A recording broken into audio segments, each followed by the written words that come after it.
Welcome, ladies and gentlemen, to the Stars and Stripes Xfinity Series here on Freaky Fast Broadcasting. We've already ran 9 races this season, and it's time for us to finish out the last 6 of the regular season for these drivers to see who's going to be making the playoffs. We're here at Indy to see how the drivers can attack these 80 laps here at this 2.5-mile course. And here tonight, it's certainly going to be a blast to watch. Some big thanks to our sponsors, that at ButtKicker. Feel what you've been missing. You use the promo code at ButtKicker, FreakyFast20. That's Freaky with 2 E's, FreakyFast20 for 20% off, getting yourself a gamer too. We'll talk more about ButtKicker later on in the race, as well as McConey Setup Shop. McConey Setup Shop, it's our setups, but it's your victories. If you want to get yourself 10% off of setups at McConey Setup Shop, use FFB10 at their promo code. Find setups at McConey Setup Shop. We'll also be putting in a link later on where we've got a giveaway currently on Freaky Fast Broadcasting of getting yourself a free 1-hour coaching through McConey Setup Shop. You can get some of the best coaching out there from some of the best that have won in the East NASCAR Coca-Cola Series, such as our eNASCAR Coca-Cola Series champion, Zach Novak. Also, his teammate, Jimmy Mullis. Mullis has already won this season. We'll see if that team can get another win this season, but you can get coaching from some of the best out there. We'll talk more about McConey Setup Shop and a ButtKicker later on in the race. But here tonight, it's race number 10 of the season here at Indy. As my name is Sam Zyer, with me is going to be Hunter Hayward, as well as Robert Moyer in the production chair. Hunter, it is Indy, 2.5 miles of drivers trying to figure out this track. We're expecting fuel strategies, tire wear, and the draft being important. But tonight certainly is one of the races where it can impact if you're going to be making the playoffs or not, with only having 6 more races left in the season. Oh, definitely. And when people talk about Indianapolis, a 2.5-mile track, like you mentioned, just like Pocono, the word fuel always is in play, especially with strategy. So drivers who want to make their way into the playoffs by getting a win and locking themselves in definitely will maybe be trying some interesting fuel strategies here, Sam. And only 80 laps here today, but that's still a long time to throw some interesting strategies and gambles out here today. Yeah, in previous seasons, we've seen that of Christopher Wade winning in the Truck Series for season 2 of the Stars and Stripes. This is season number 3, as each season they've changed which cars they've been running, and they actually did not run Indy in the ARCA Series, so this is going to be their second time running this track. And what was interesting when I was looking at that Trucks race from last season, we did not see the man who's been dominating for race pace, that is Scott Rickard, leading any laps at Indy last season in the trucks. But questions are up in the air if we're going to be seeing anyone that can touch Scott Rickard here tonight. He has been looking quick all season long, but it just seems late in these races, his luck has not been out there to win, as he probably should have won most of the races this season. Oh, definitely. And, you know, talking about race wins is just, you have to have luck on your side every single week, week in and week out. You have to have at least a tiny bit of luck every single week to even finish in top 5, top 10. So most drivers getting a win can be very tough if they don't have any luck on their side. And right now, especially drivers that we've talking about that we've seen up front every single week in and out, like the 12 of Medlin, you know, second on the board right now for practice. Maybe going to be up there for qualifying as well, but, you know, without luck, Sam, I don't know if you can get a win.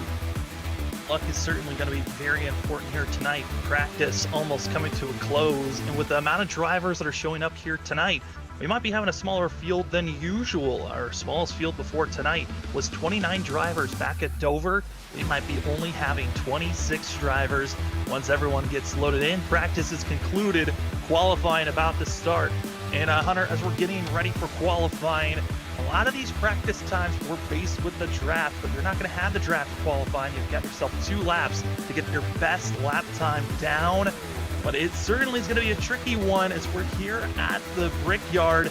The track rectangle in shape, 4 very distinct corners, but it is a handful for sure to make sure you can slow down into these corners. Hunter, as the drivers are taking the track, what are some of the things that they have to focus on once they're coming into qualifying here? Well, first off, the most important thing that they really need to focus on is that their first lap is probably going to be their money lap, as the out lap will definitely get the tires up to temperature enough for you to go out and put your hot lap down as the first lap with. This car doesn't have much downforce on the rear, so you're going to try to get as much rubber as you can in these tires, and the first lap is the best time to do it. So most drivers, you'll probably see their fastest time in their first lap. Maybe some drivers taking it easy on the first lap, trying to get their tires just warm enough so they are comfortable with the car and being able to push it as hard as they can now in the second lap. But, Sam, drivers really just got to be easy in these corners, make sure they can apex the corner, make sure the car can rotate through all 4 of these squared off corners. It's really easy to overdrive this corner, especially coming out of turn 3, where you can easily hit that outside wall. So drivers got to be really careful here today, because you can definitely have some trouble with either spinning it out or getting too tight and hitting a wall. As we're on board with that, Brett Sommer is going to be on track with the 17, watching his out lap, trying to get himself those tires warmed up. His time has started. And, looking at these drivers right now, a smaller field than what we've been seeing, and we kind of touched on it, a smaller field might mean that we'll have less cautions come out, which gives in the thought of possibly fuels and as well tire strategies can be utilized here tonight. As entering and going into each one of these corners, you touched on it, they're these squared off corners that they've got. What is the biggest factor for trying to get these corners right? And is every corner the same, or are there little nitpicks to each corner here at this track as Summers comes to finish out his lap? With squared off corners, the corners are so rounded, there's not any weird just pokes or weird things around the corners that you would see with other tracks, kind of like the Milwaukee Mile, where the apex of the corner pops out. But a track like this, where every single corner is rounded out and kind of similarly to each other, they actually drive completely different every single corner. With some cars, you can be wide open in turns 2 and 4. With some cars, you would still have to make big lifts and even braking. But every single corner is a different way to lift, when to get on the brakes, even if you're touching the brakes at all. It's a very interesting track in the way it's driven. It's a very, very tough track for drivers, and it's very prestigious. As we know, the Brickyard 400 is held here every single year, and that's why drivers know the track very well and how prestigious it is. And getting a win here, Sam, even in an Xfinity car, is very prestigious. Yeah, you got the Indy 500, the big Brickyard as well, ran here. A lot of drivers love to come to this course just because of the prestige of winning at Indy. As here, Summers has finished out his time, but currently it's going to be the 23 top of the board with that of Dylan Grimm. What a showing from this 23 team. Top of the board. Currently, as I say that, though, Medlin going to be stealing that top spot as it continues to switch up. We've only had 18 drivers put down a time currently, but we're expecting a lot of drivers want to get up front. How important, though, Hunter, is track position here? The draft always going to be a factor, but with how long these front and back stretch is track position really that important for these drivers? Track position with even tires definitely is the most important thing that you can have, with clean air to your nose and not much trouble from behind if you're leading. Track position in front of cars that you want to stay behind you, especially if it's a tight point battle with the playoffs coming up soon. So it's definitely important in Indy if you're even on tires, but if there's a significant tire difference, like you said, with these long sweeping straights, just carrying the speed to the corners will be so much better with the fresh tires than the older tires. That I don't know, track position will be important if there's a green white checkered with about 20 lap plus older tires. Looking at the field right now as we're on board with Trey Jackson finishing out his time for the 31 machine, and with all the drivers finishing up where they're at, looking like Trey's going to be 14th currently. Still have Jason Ricketts as well as Eric Schwartz trying to get their last times out there on track. Might be the fact that Bill Dart and Brian Chu deciding not to put down a time for the 77 and the 11.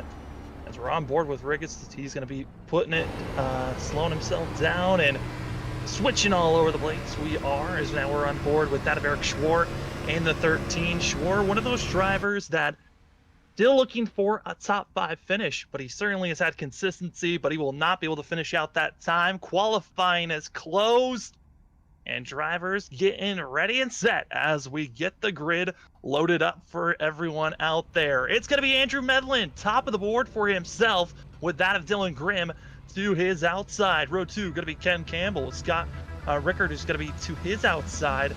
Michael Watt's going to be on the third row to his outside, going to be the winner of this race back in the Truck Series for Season 2, that of Christopher Wade. Then we're going to be falling back to that of Brian Lynch, Kyle McCoy, going to be back there for 7th and 8th position. And then for row number 5, it's going to be Kyle Boyling and Nate Lynch for 10th place. Starting in 11th will be the 35 of Jason Metcalf.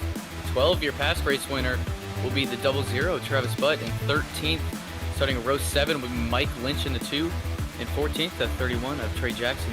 And 15th will be 223 of Brian Burchett. 16th will be that 17 of Brett Summers. 17th, the 13 Eric Shore, who we just recently touched on. 18th, Tom Velez in 67. 19th will go to the 59 of Max Ward. And round out your top 20 will be the 65 of George Kovacic. Drivers all going to be getting themselves ready, as now in the 21st positioning, finishing out the rest of the drivers. Got to be Josh Warner and also the 29 and 22nd position. Mark Beverly going to be in that of 23rd spot with Jason Ricketts in 24th, as well as Travis Dart. And finishing out our final 2 drivers, Bill Dart and that of Ryan Chu. Did not put down a time. That of Ryan Cornwell going to be your race control for tonight's race. So total of 27 drivers going to be scheduled to be on track. We'll see if they all can get on the grid. They're all gridded up, going to be getting ready to go. But looking at this field, Hunter, tires going to be one of the factors, as well as fuel this evening. If we stay green, drivers only going to have 4 sets here tonight. The one they start out with, and 3 sets in pit road. That's not a lot of buffers for these drivers to really worry about if we stay green for all of this race. As the pace car starts rolling, drivers got 1 pace lap, and then we go green. Yeah, and Sam, like you touched on, 4 tire sets. 1 dry set they have right now on the tires and 3 in the pits. So it'll be interesting to see what the tire strategies will be for these drivers today. There's only 80 laps for these drivers, and talked about fuel as well. Only 90% fuel load, like they've ran every single week so far in this season. With Indy in this car, it looks like the fuel window will begin around 33 laps in, maybe 35. So drivers maybe can make this a 2-stopper if this race stays green. The last stop, of course, would be only a splash and go of fuel, and maybe tires if they still have multiple sets left in the pits. And 80 degrees outside, partly cloudy. Wind southwest of 13 miles an hour, actually picking up a little bit, Sam. Track temp of 107 degrees right now. It's hot and slick. I was looking at the qualifying lap. Some drivers sliding it off of 1 and 3. It could be a pretty sketchy restart here, Sam. So drivers got to be really careful, especially with dirty air and cold tires. Yeah, and with the slipping and sliding, drivers might transition from thinking about fuel to just how, when my tires feel like they're gone, I might just have to come in and pit twice for tires. As the driver cycling through turns 3, going to be on the back short chute. This is heading towards turns number 4. And drivers were penalized for going 3 wide before going into turn number 1. This is going to be something for us to watch out for. Last week, we were talking about how the leader, we thought they couldn't cross the lines and change lanes before crossing the start-finish line. The leaders can do that. It's everyone else behind that cannot. Pace car is off. We wait for the green. As the throttle's down, green flag out in the air, as we are set for the SNS at the Brickyard 200. Drivers are thundering down into turn number 1. It's going to be that of Andrew Medlin, Grimm, as well as Ken Campbell, all getting single filed up quickly. Drivers picking and choosing how they want to attack. It looks like that of Chris Wade, one of the first drivers that really wants to try to pounce, but already we're seeing drivers single filed out for our first 7. It's back around 8th, 9th that they're still side by side, duking it out to see where they want to go, but on the back stretch, they've got the draft, and they're going to be trying to make some moves as Ken Campbell to the inside for second place. Here comes the 15 as well as the 05. Really good jump on that restart for the 12 of Medlin. Almost a half a second, actually growing every single corner right now for the 12 of Medlin. Doing really well. Caution in the back. Gonna be that of Brett Summers, quickly spun around, and many others gonna be involved. Looks like Travis Butt, Bill Dart, as well as looks like Jason Ricketts, all involved. Could not make it to our first lap completely green, and looks like Brett Somers made a little bit of contact as drivers think about going 3 wide there. As you see, it's Trey Jackson, Brett Somers, as well as Burchett 3 wide, trying to still make it work, but get pinched in up into one another. Hard contact for the drivers that were involved in that one, and staying high, still to 67, but Somers, his car drifts down and clips the one. He'll go spinning, and hard contact for that Jason Ricketts, who really had nowhere to go for the one. And it's definitely scary to see a wreck that happens right in front of you when you're still bunched up. Like we saw, this is kind of the outlap from the restarts. Some drivers still being side by side, and unfortunately, nowhere to go for some of these drivers. And unfortunately, only a couple laps in, Sam, but we've already got our first incident. First cautions here, and we'll wait and see how many drivers decide to come into pit road to get repairs done. The drivers do have one fast repair during this race, but you're wanting to only use it if you are down on power or if you blow your engine. Those are really the only two reasons you would think about coming into pit road to use your fast repair. But looks like Scott Rickard thinking about pit road, going to be trying to fake out some drivers, but we might see some drivers think about coming to pit road just to top off with fuel. That's not a bad call, but I think everyone recognizing you want the track position way more than the drivers that are coming in just for damage. Damage repair for that of Ryan Burchett, as well as Trey Jackson, all into pit road, as well as that of Brian Chu and Travis Dart, Bill Dart, Brett Somers, and Jason Ricketts, all coming into pit road. No surprise to see all these drivers coming in. They were all slightly involved in this incident. Want to get those repairs done.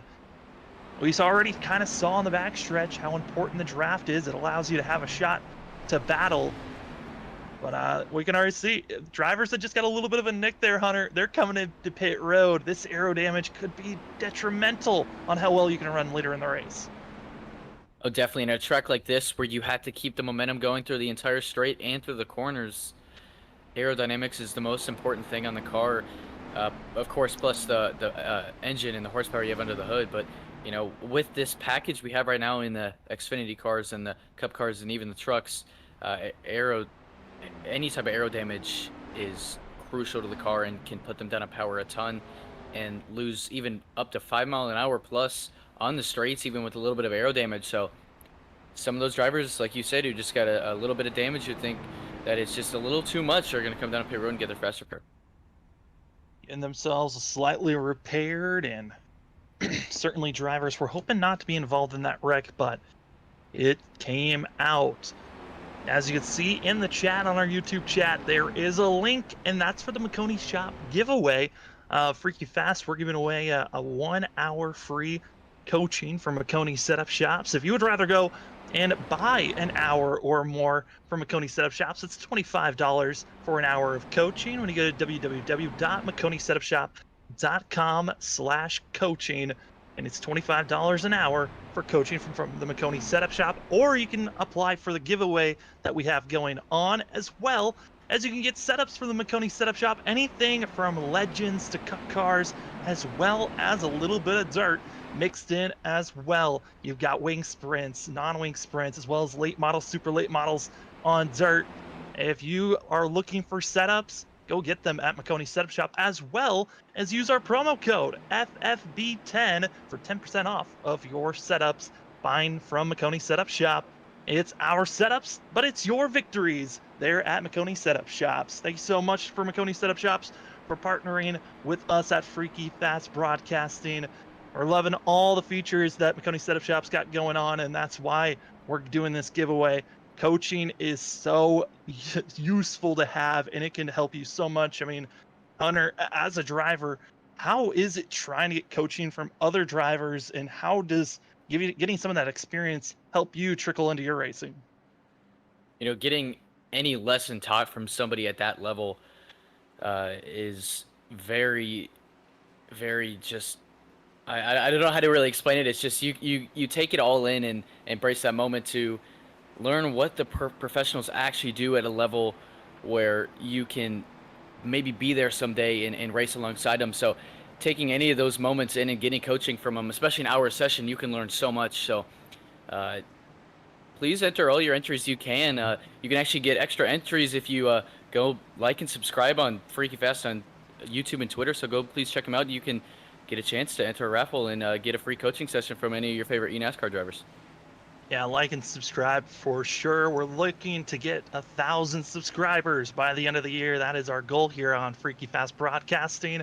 As the pace car pulls off, it's going to be that of Andrew Medlin. Ken Campbell already throttled down, green flag out in the air. Right when the pace car pulls off, the 12 is gone. And his goal, try to pull away and don't let the 05 of Scott Ricker get too close, as they're already 05's up to second.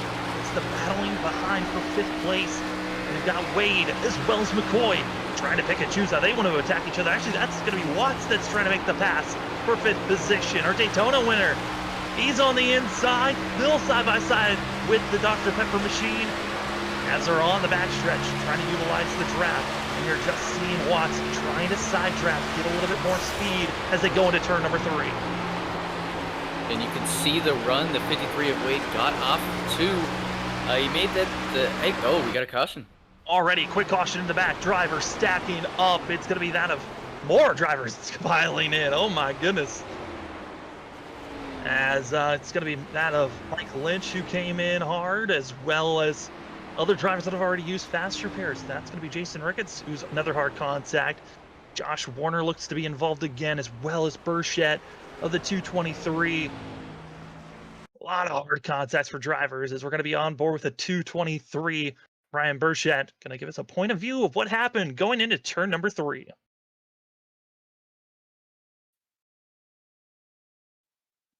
You can kind of see the 223 arc in the corner and just loses the rear. Cars in front of him wreck as well. I don't know if the 223 kind of had his eyes on the wreck in front of him and lost control of his car, focusing on what was going on in front of him. Oh, heavy contact for the 1. And that could be a race ender for that of Jason Ricketts, because he had already, believe, used his fast repair after the first incident that he was involved with. So very hard contacts for himself. He's already seen smoke happening and trying to avoid one wreck and gets involved in the second one. Mike Lynch, nowhere to go for the 2, and he's just trying to fall back and get out of everyone else's way. And oh man, already 2 cautions. And Sam, it just shows how much lack of. Oh, we got a little shot by the 2 there with the 1 after that.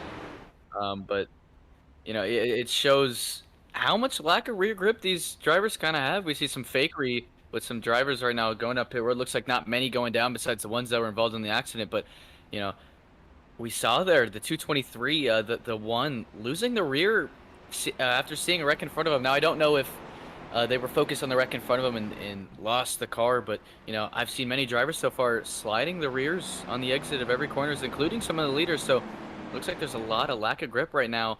Maybe some drivers waiting for the track to rubber in a little bit more, and so they can get a better run off the exits.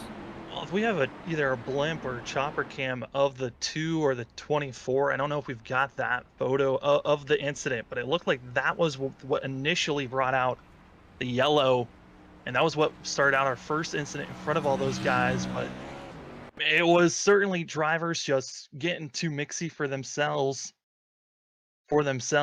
Just, you know, coming in, it looked like the 24 as well as the 2 made contact on the backstretch before they even got into turn number 3, and that's what started that first incident that got Josh Warner and others involved. And then we saw the 223 and as well the 1 hard contacts for all of themselves. And looking at the drivers that are still here, look like Ricketts actually saved his fast repair, so he is actually fully repaired back out there for the 1.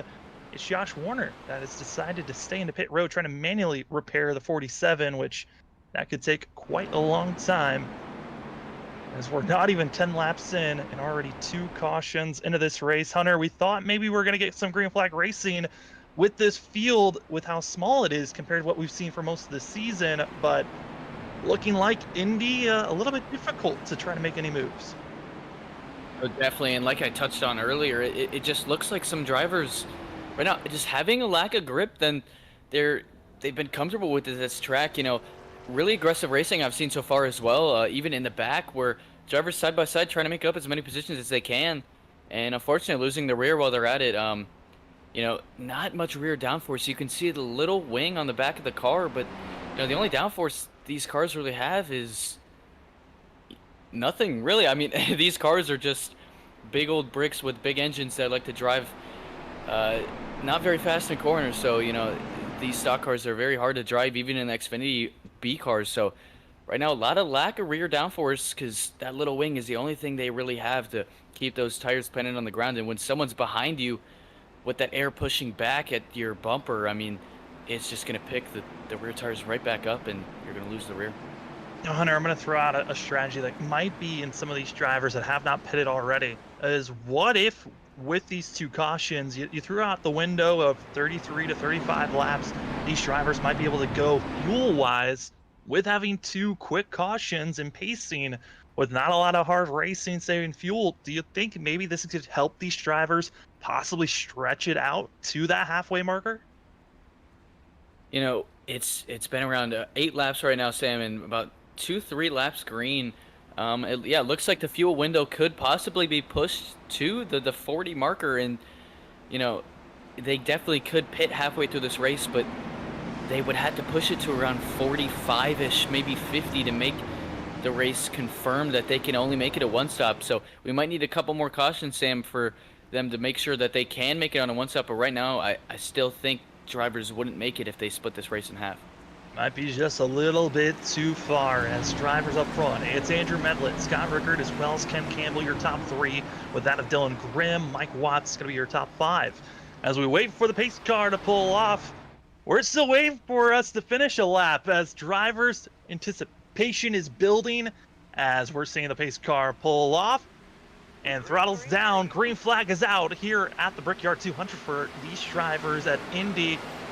I gotta say, for Andrew Medlin, he's loving the fact that he could go green and get going now because he's got Ken Campbell able to get himself in between himself. He's got Rickard at 0.5. You know he's gonna be quick the longer this run goes on.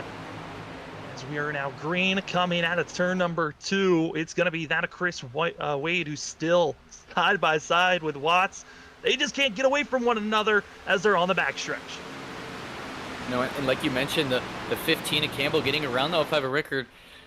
We usually see the 05 of Rickard usually be a little bit more on the conservative side in the races rather than on the aggressive side. We usually see you with the 15 of Campbell being really good in the short run. Not always there in the long run like the 05 of Rickard is in the 12 of Medlin. But right now, Medlin out front, almost 7/10, almost a second over 4th place right now, almost a second and a half over 5th. Medlin's pulling away pretty quickly, and we always talk about how well he is in the longer runs, but right now, he's pretty quick in the short run. Getting that fresh air, and we have survived a whole lap. Now coming out of turn, going into turn number 2 and coming out for a leader.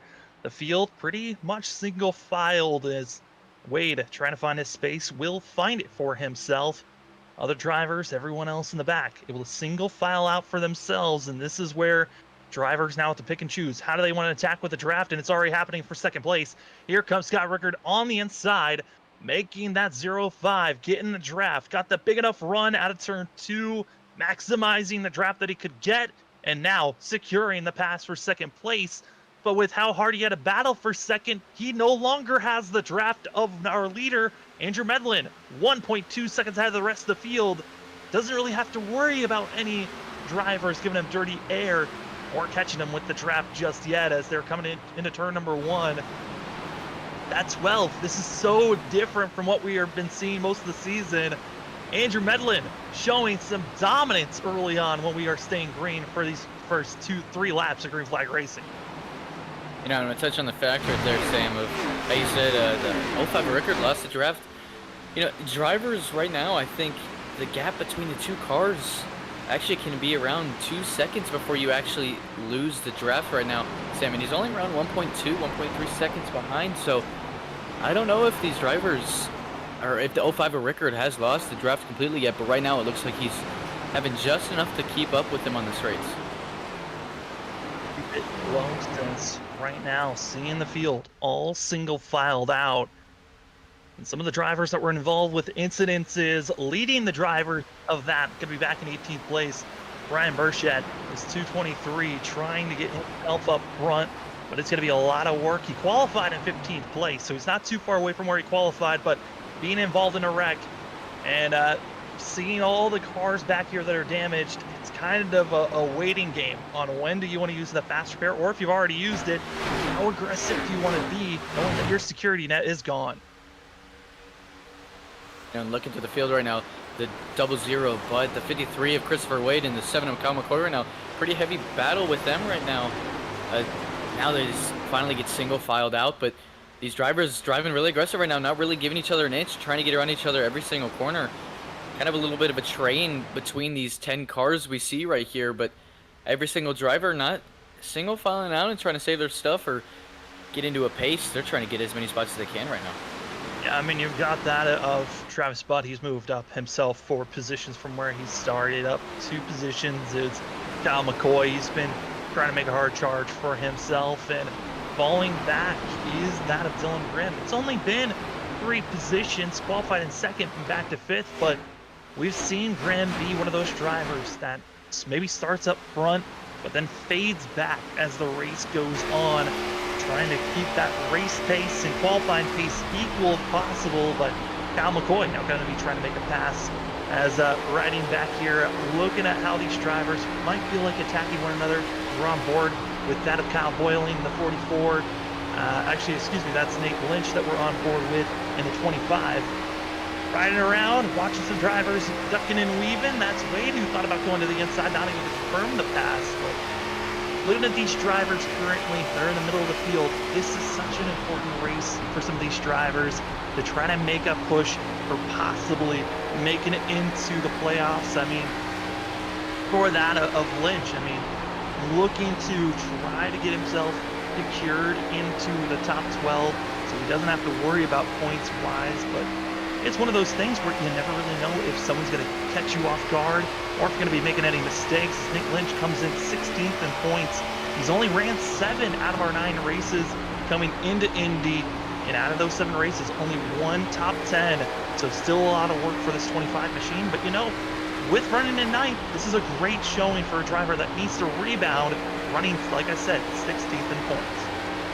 Well, definitely looking on board right now at the 25 of Nate Lynch, you can kind of get a glimpse of how fast these cars are going on the straight and how long the straightaway is right now. Probably around 175, 180 miles an hour entering turn 1. You back up your corner really big, off the gas for so long until you finally get on exit, slowly back into the gas so you don't spin the tires. Now back into turn 2, off the gas again immediately, slowly back into the gas again so you don't spin the tires.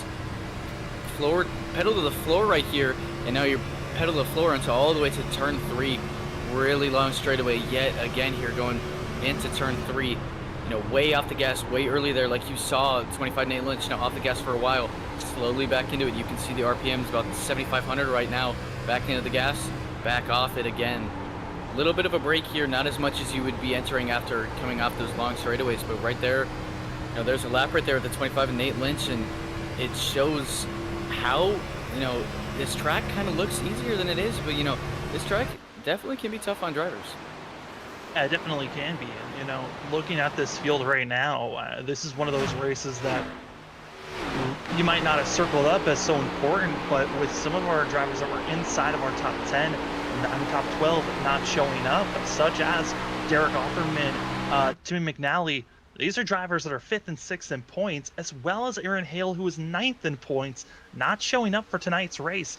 This could be massive for the likes of Kyle Boyling, Watts, Ken Campbell.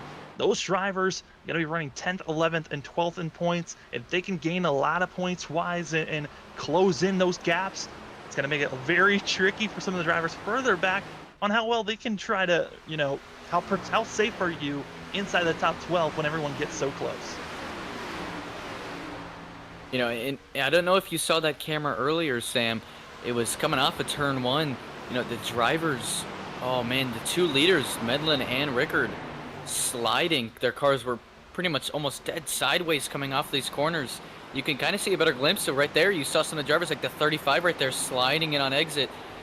You know, not much grip at all right now. They rolled exit at 2 much better. Some cars like they saw right there behind the 24 of Lynch, the 44 of Bowling sliding in as well. right now it's going to take a little while for the rubber to finally pack down into the track, and so these drivers can get more rear grip and a better run off exit. Now, of course, new tires help as well, but these drivers right now, it looks like they're dealing with a more loose side, and the more you spin those rear tires, the more they fall apart and the less grip you have, and causing overheating. And overheating could also cause the tire to blow and send you into one of those walls. So drivers got to be really easy with how quick they get to the gas and exits.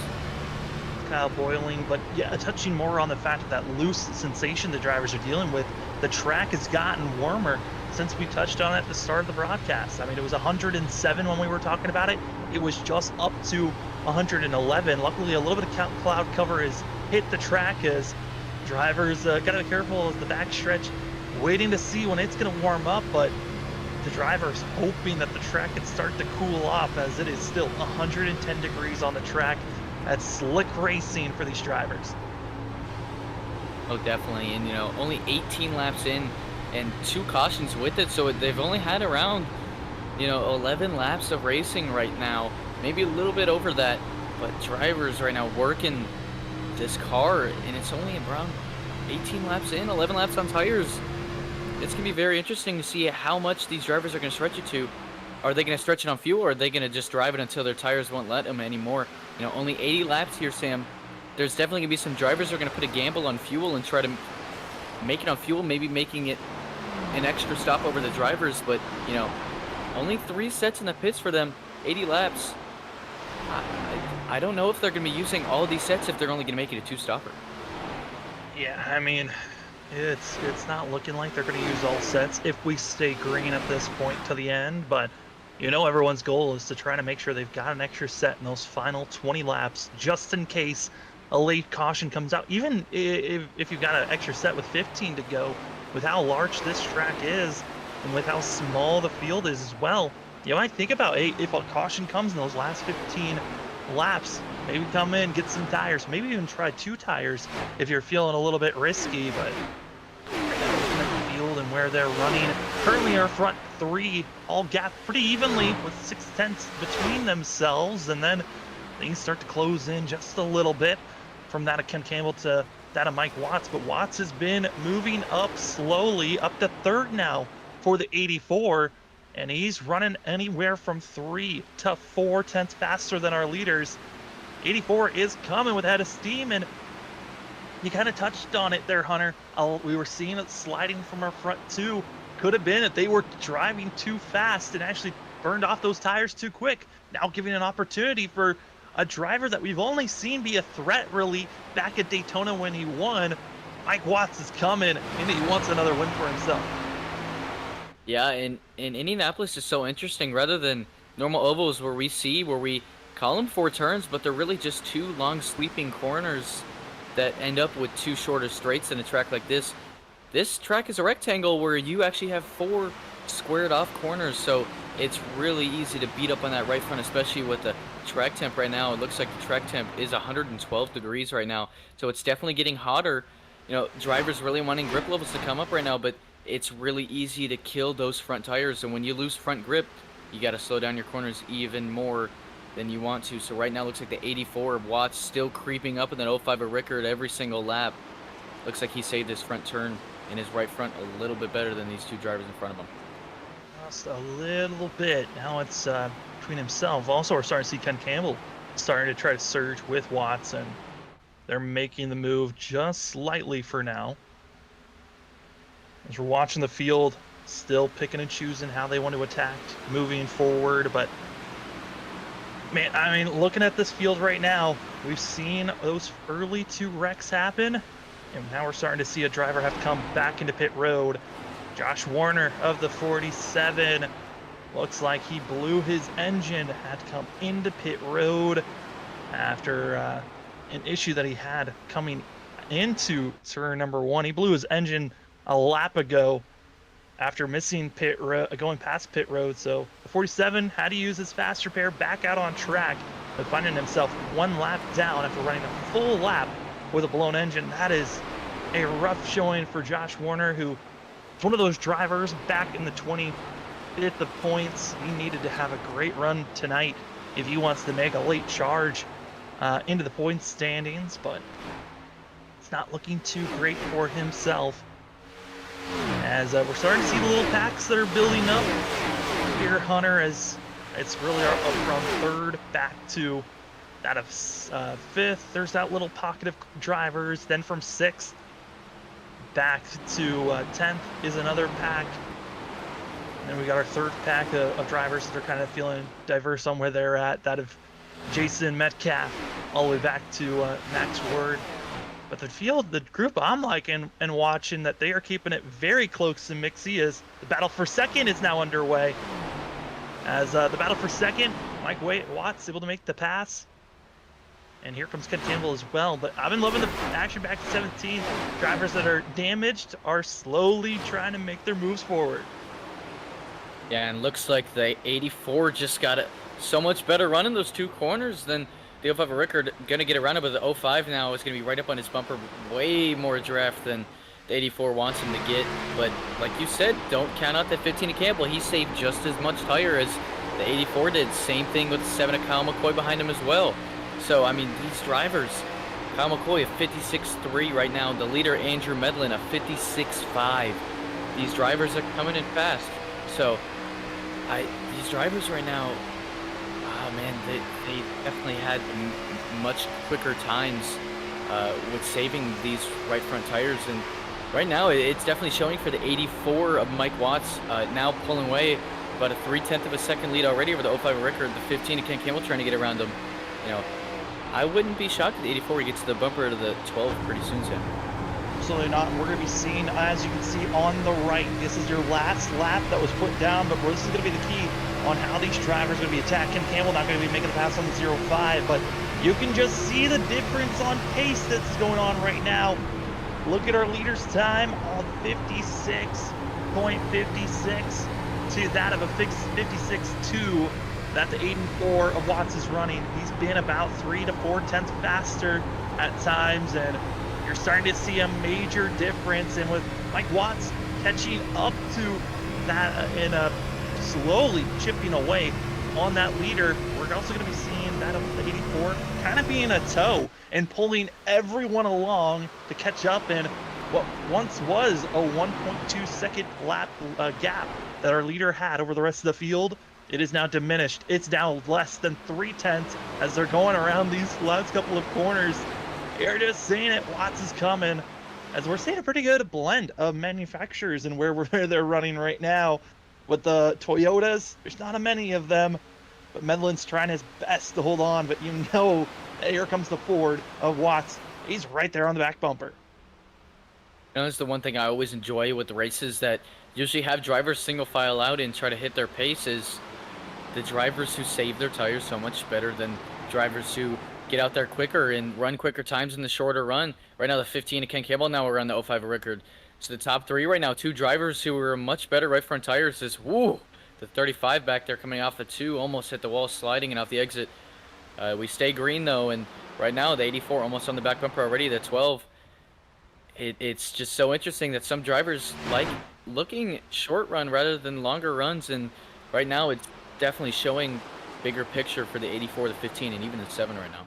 Mike Watts, we haven't really seen him lead many races, but he's got the launch. Can he utilize the draft here on the front stretch, or will it be on the back stretch? The 84 is now there. He's caught up to the leader, but now the difficult part. How do you pass the leader that's going to be defending as hard as he can? As this battle's been going on up front, a couple of drivers coming out of pit road. Eric Schwartz going to be getting his first stop of the day, as well as that of Brett Sommers getting some service for himself, as well as Bill Dart, as we're seeing the lap car, the hood, the roof of them on our picture there. But here comes the 84 for the lead, trying to get low, and he's got to the quarter panel, coming into turn number 3. Mike Watts trying to make the pass for the lead as they're going through turn 3. The 12 is going to get the much better run through the exit that he wants. 84 looks like he's just going to keep his nose in there. The 12 of Medlin's able to clear him, but it looks like the 84 might get a better run here. No, he won't. The 12 is going to keep the lead there. That was really good racing right there between the 12 of keeping the run on the exit of the corners for both. But right now coming down the track trying to get the draft away from the 84. The 84 is going to stick behind his bumper and keep the draft right now. It's not as much with this package where there isn't much drag, so the drivers have it's their right foot that keeps the momentum and not the draft. So it's very interesting to see how these drivers are gonna comply with how strong the draft is right now. But man, even the 84 almost sliding and almost hitting that exit a turn 2 wall. So some of these drivers still sliding, and it's older tires, much hotter tires, so it makes sense these drivers are sliding it. But this entire run, these tires definitely are falling apart. But you know, we might see, if we see a change of lead here, Sam, the 84, if he ever overtakes his 12 here, you know, the 12, if he keeps losing time, it would be interesting to see if the 12 undercuts it in front of the 84 or behind the 84. And if he, 7 Kyle McCoy's coming in, other drivers behind him are going to follow as well. So looks like some drivers are opting to have more tires rather than running it dry. Yeah, more drivers actually came in before that. Travis Butt, also that of Brian Burchett, came in the lap prior to this. In this time, as you saw, Kyle McCoy ducking it into pit road, as well as Nate Lynch getting their service done. I also believe Mark Beverly coming into pit road. So drivers trying to get their service done now, as we're coming up to 30 laps into this run. And it's kind of around that window you were initially talking about.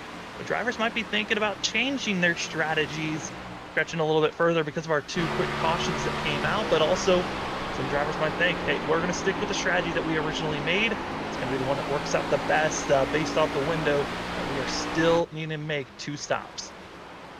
Oh, definitely. And right now, it looks like the 12 is, here comes the 84, Mike Watts, now down on pit road. Looks like he's going to undercut the 12 here. He's definitely going to have a much quicker lap time as his outlap if the 12 of Medlin does come down this time by. If he does. Now, the problem is, if he stays out for much longer, the 12 will definitely have much fresher tires when he comes down pit road.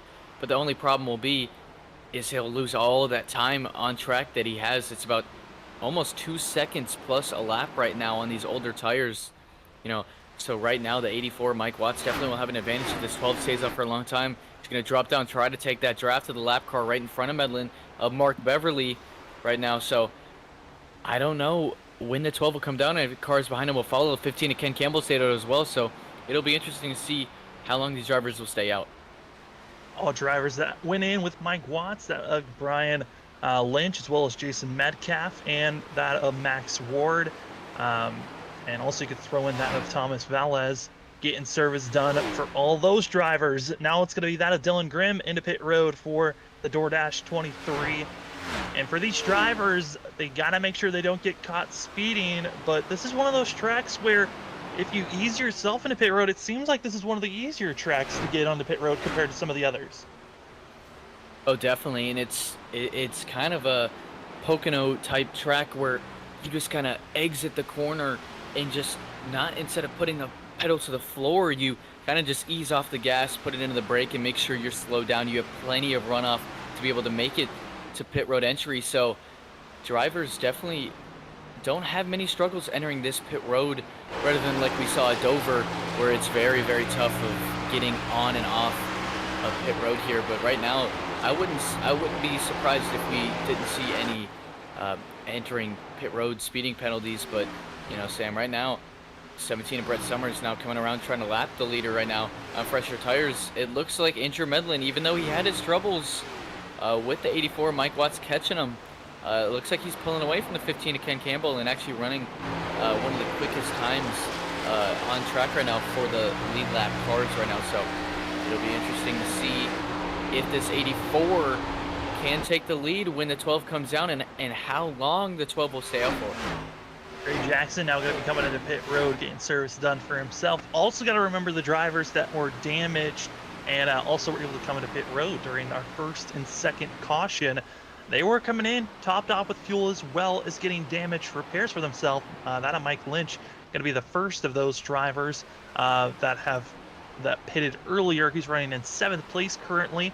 Might be able to stretch it out another, 7 laps or more than the rest of the field when we get later on into these stages. As into pit road, Andrew Medlin, he could only stretch it out to 32 laps at the start of lap 33, and giving the lead to Ken Campbell, out of Chris Wade, as well as Scott Rickard, going to be the drivers on our top 3. Kyle Boyling going to be in 4th position, as it looks like that of Kovacic going to be also staying out for the 65, going to be taking that 5th place position. But Hunter, I mean, we're seeing a drastic change. I mean, just a lap to 2 laps, that could be massive here at Indy on tire wear and the advantages that you can be getting. Oh, definitely. And, Andrew Medlin, the lap before he came down pit road, a 57 flat, actually a little bit over 57 flat, but, oh no, the double zero, Bud went around on the front stretch. Yellow gonna be coming out, and it's gonna change everything on how these drivers are gonna attack pit road, because you had some that were trapped a lap down. But for that of Travis Butt, heavy nose rear end damage for the double zero. As looked like drivers that were trying to block contact between the 84 and the double zero that brought out this yellow. Oh man, and that just throws the door wide open. The 84, the 7, all these drivers that came down. Mike Watts, he is on the lead lap. Same thing with the 7 of Kyle McCoy. But the problem is, he now has much older tires. The 12 of Medlin hasn't put a single lap in on his tires yet because the caution came out. But did the 12 of Medlin, was he able to stay on the lead lap? That's the question. If he is, then that's perfect for the 12. But if he was put a lap down, then he would be in a lucky dog position and put him at the rear of the field and probably would make him have to push a little bit more than he would want to. But, he has around a 4 lap tire advantage right now on his tires. So it'll be interesting to see how this all shuffles out. But, man, I did not expect that to happen. Yeah, we also saw the replay there of what happened. The double zero and the 84 trying to draft with one another. And ultimately, it just didn't work out with that of Watts trying to make the move to the outside, then also try to side draft, and ultimately both drivers making contact with one another. You're not trying to make a contact and make a wreck there on the front stretch. It's a very odd time to see it, as pit road is busy. Ken Campbell, Wade leading the charge of drivers coming into pit road. Question is, for any of these other drivers, do you think about just coming in, topping off with fuel, and just save your set of tires for later on? For Andrew Medlin, it's just stay out there. He's not going to top off. He wants that lead position. Yeah, and I'm looking right now in the onboard view. Actually, just keeping my eye on the 84 Watts. He came down pit road. Now, I wouldn't be surprised if he only takes fuel. He took tires only around 3-4 laps ago, so definitely not much wear on him, but he probably wants to be even on fuel with the other drivers like the 12 of Medlin and the other leaders. So I'll look at his pit stop right now as he's entering his stall, but I wouldn't be surprised if it's fuel only for the 84. Fuel and damage. He was the driver that made contact with the double zero, so want to make sure that they can get a little bit of that optional damage done as the 84 is taking tires. Ooh. Yeah, wow, the jack up on the car for the 84. Looks like he wants to be racy with the 12 here. Now, Sam, I'm not too shocked from this call. There's only, we're lap 35 of 80. There's not many laps left. He's got one other set in the pits. That's a little bit under 25 laps on each set now. Now, he's just not thinking big picture with what if there's a late race caution. With how these cautions are shuffling out, we don't know. But, this might be, a race-winning call for the 84. We don't know yet, but very interesting call for the 84. Looks like he's trying to be even and trying to get around that 12 of Medlin like he was earlier in this run. Well, with this timing of the caution so close to halfway, we're going to take a break for ourselves. We'll come back after commercial breaks, and we'll see. Will Watts be able to cut his way through the field, or will Andrew Medlin, with his slightly older tires than everyone else, hold on to the field? As actually, we'll wait and see. We were thinking about caution, but we'll wait and see if we get the one to go here. Get the one to go, then we'll hold off on that commercial break.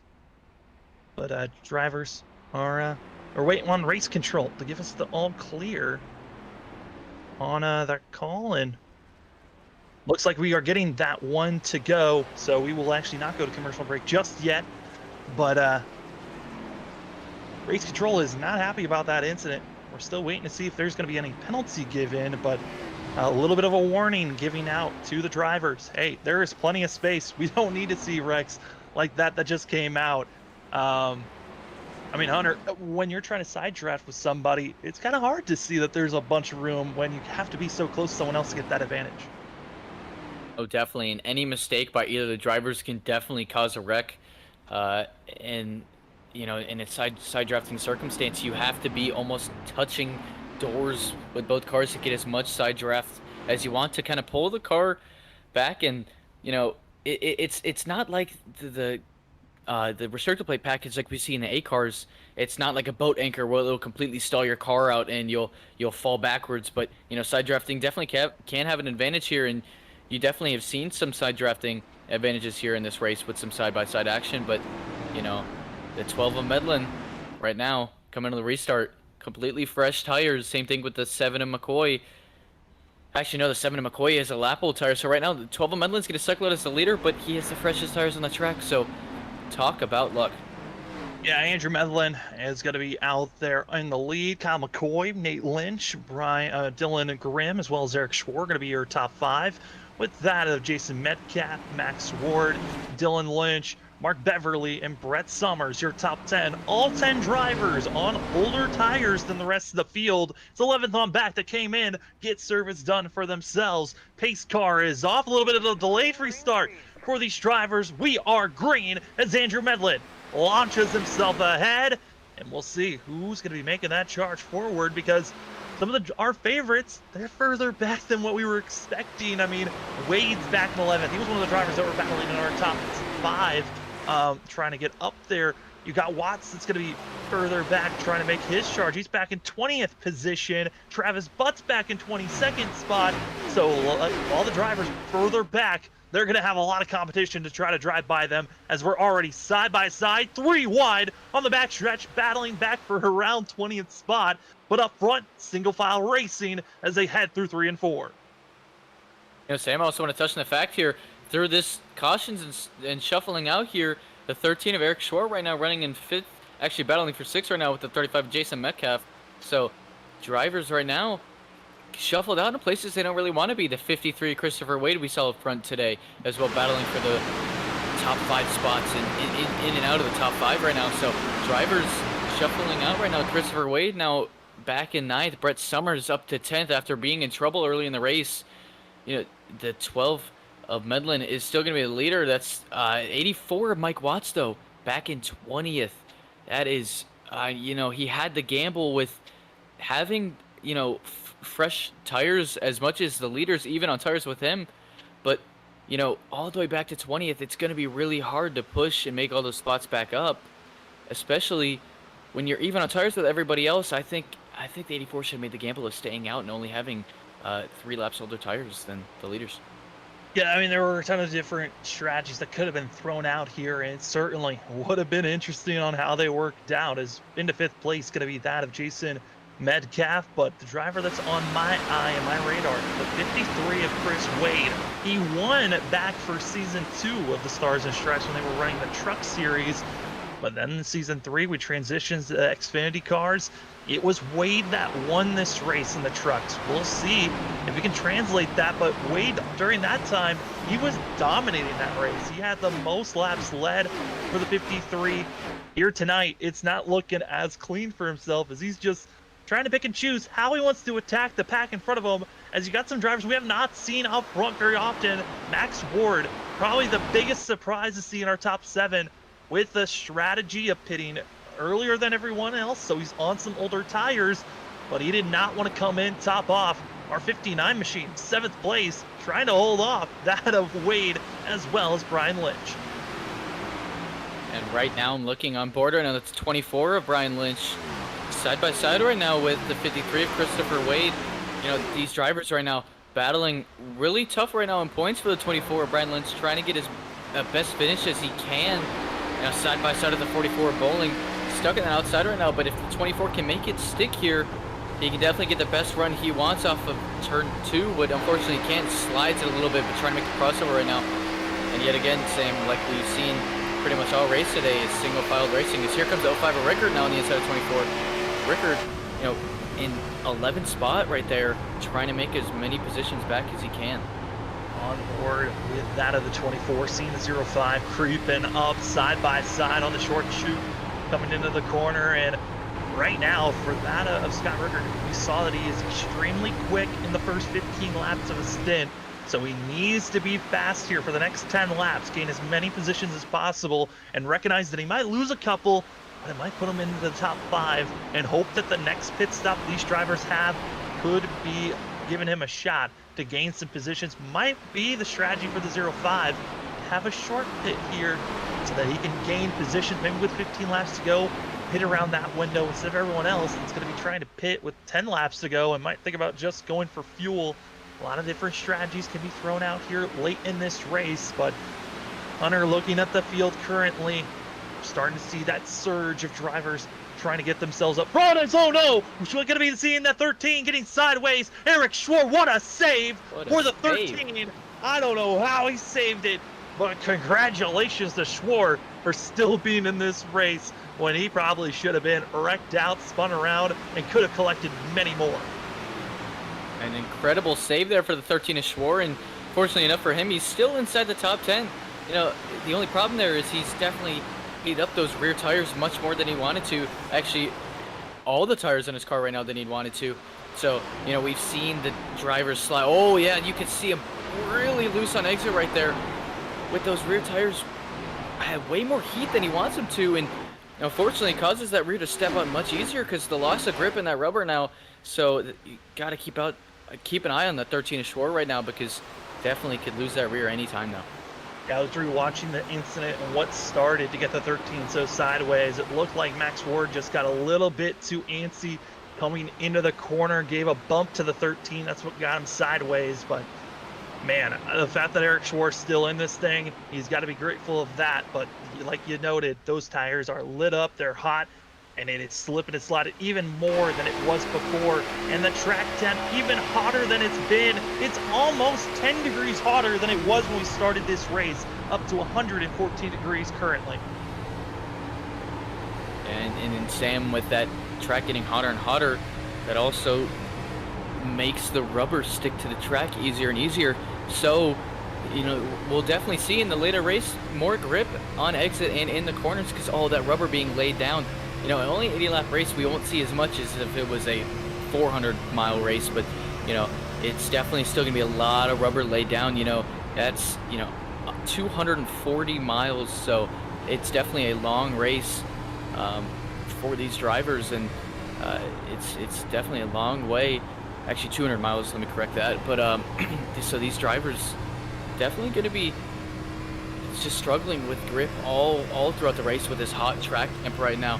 And so it's side-by-side battle right now with the 13 of Schwartz, like we saw, struggling right now, actually side-by-side for 2 rows deep right now. The 84, Mike Watts trying to make his way back to the field of the 24, behind the 24, Brian Lynch right now.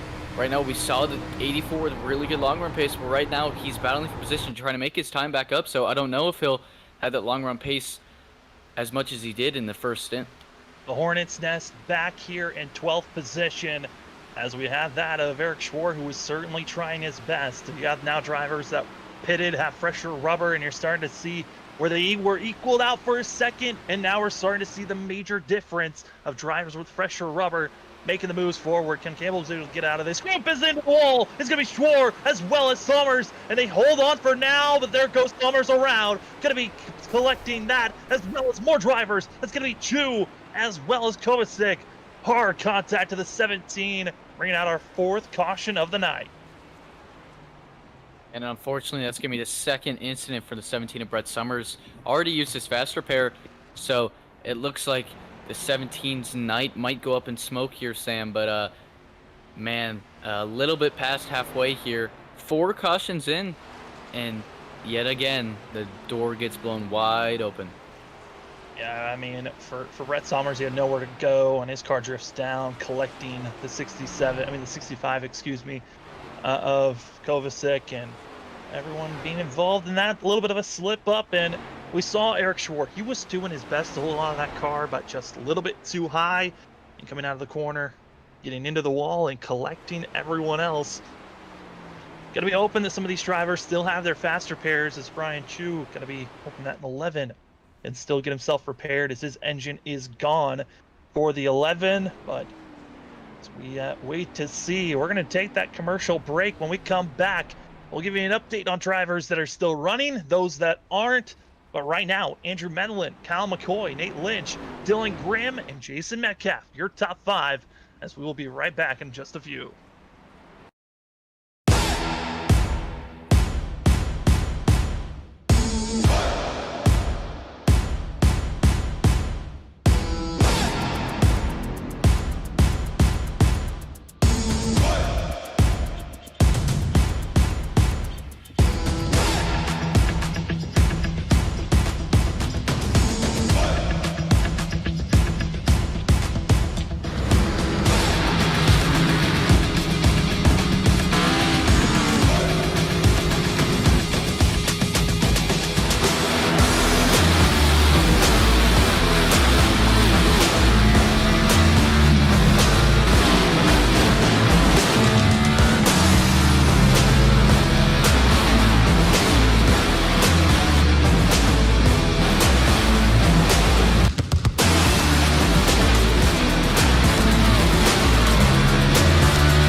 you want to be the best, you can't settle for the rest.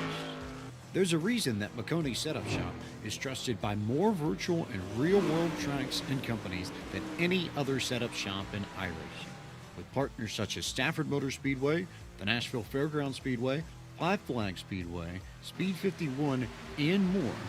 When you want something done right, you go to the experts at McConey Setup Shop. With setups available for most series on both asphalt and dirt, built by a team of professional builders consisting of some of the top talents on the service, McConey Setup Shop LLC has what you need to hit the track with confidence. Head over to McConeySetupShop.com and learn why McConey Setup Shop is the official setup shop of Richmond Raceway Esports and is partnered with some of the largest names in virtual and real racing. And remember, at McConey Setup Shop, there are setups, but your victories.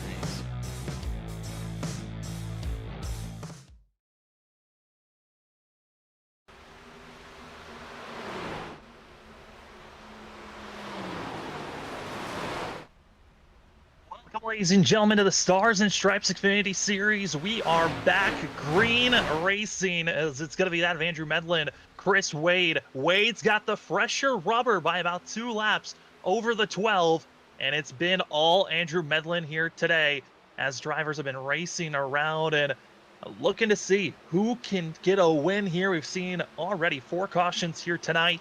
Expecting this race to continue to stay green, hopefully, but this, man, we're on board with the 84 of Mike Watts. Has been fast, and he's been trying to move his way forward. He's cracked the top 10, currently in 8th place, as we are here for race 10 of the season for the Stars and Stripes Xfinity Series. My name is Sam Dyer. With me is Hunter Hayward, in running productions, going to be that of Robert Moyer Jr. And Hunter, we've been watching these drivers attacking right now. Currently, it's the 44 and the 84 battling for 8th place.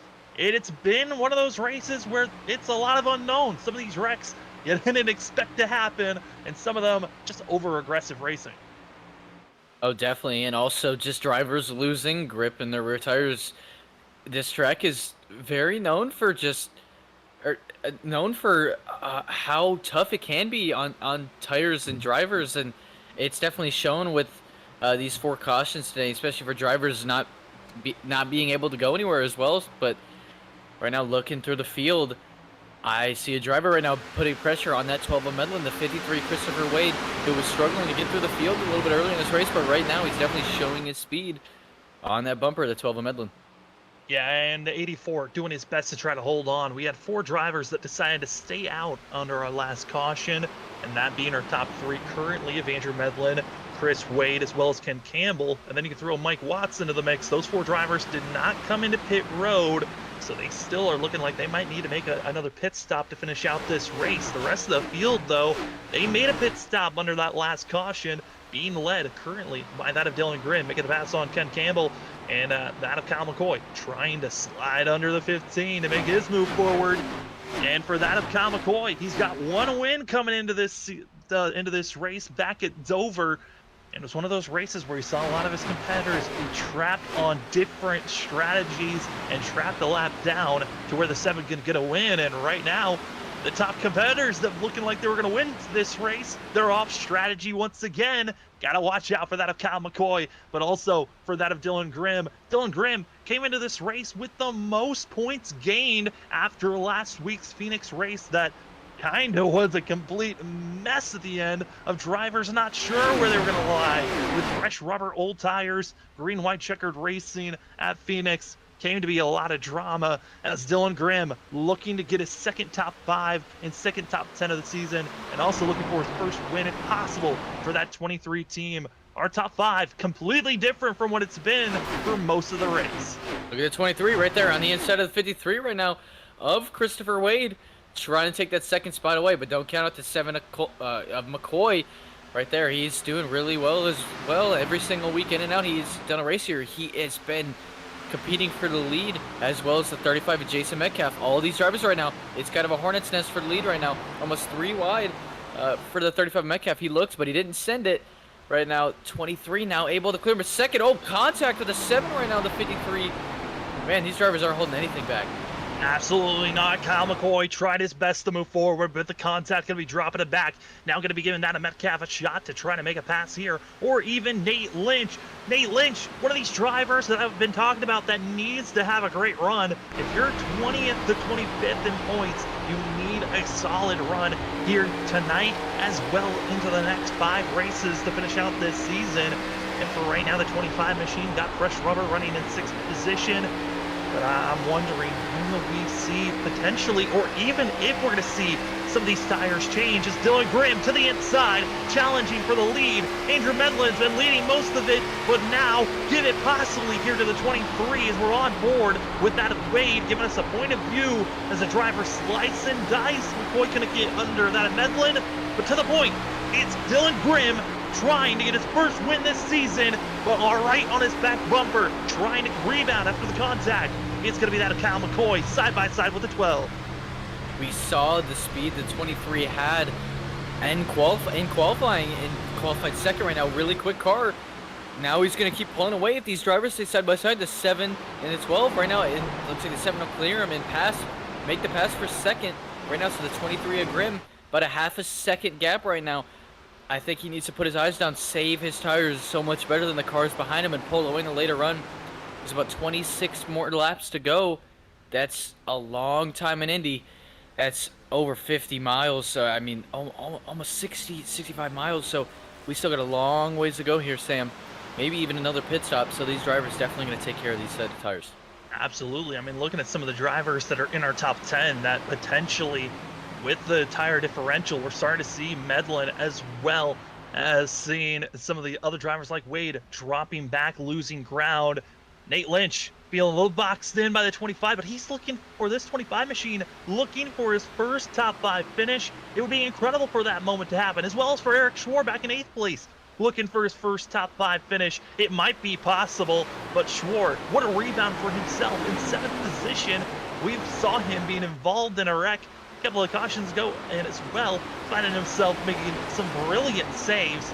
Right now, drivers still falling back quickly. Ken Campbell, he's trying his best to hold on, but the drivers with fresher rubber, you're just seeing the advantage they have of having over 11 lap pressure tires than the other drivers.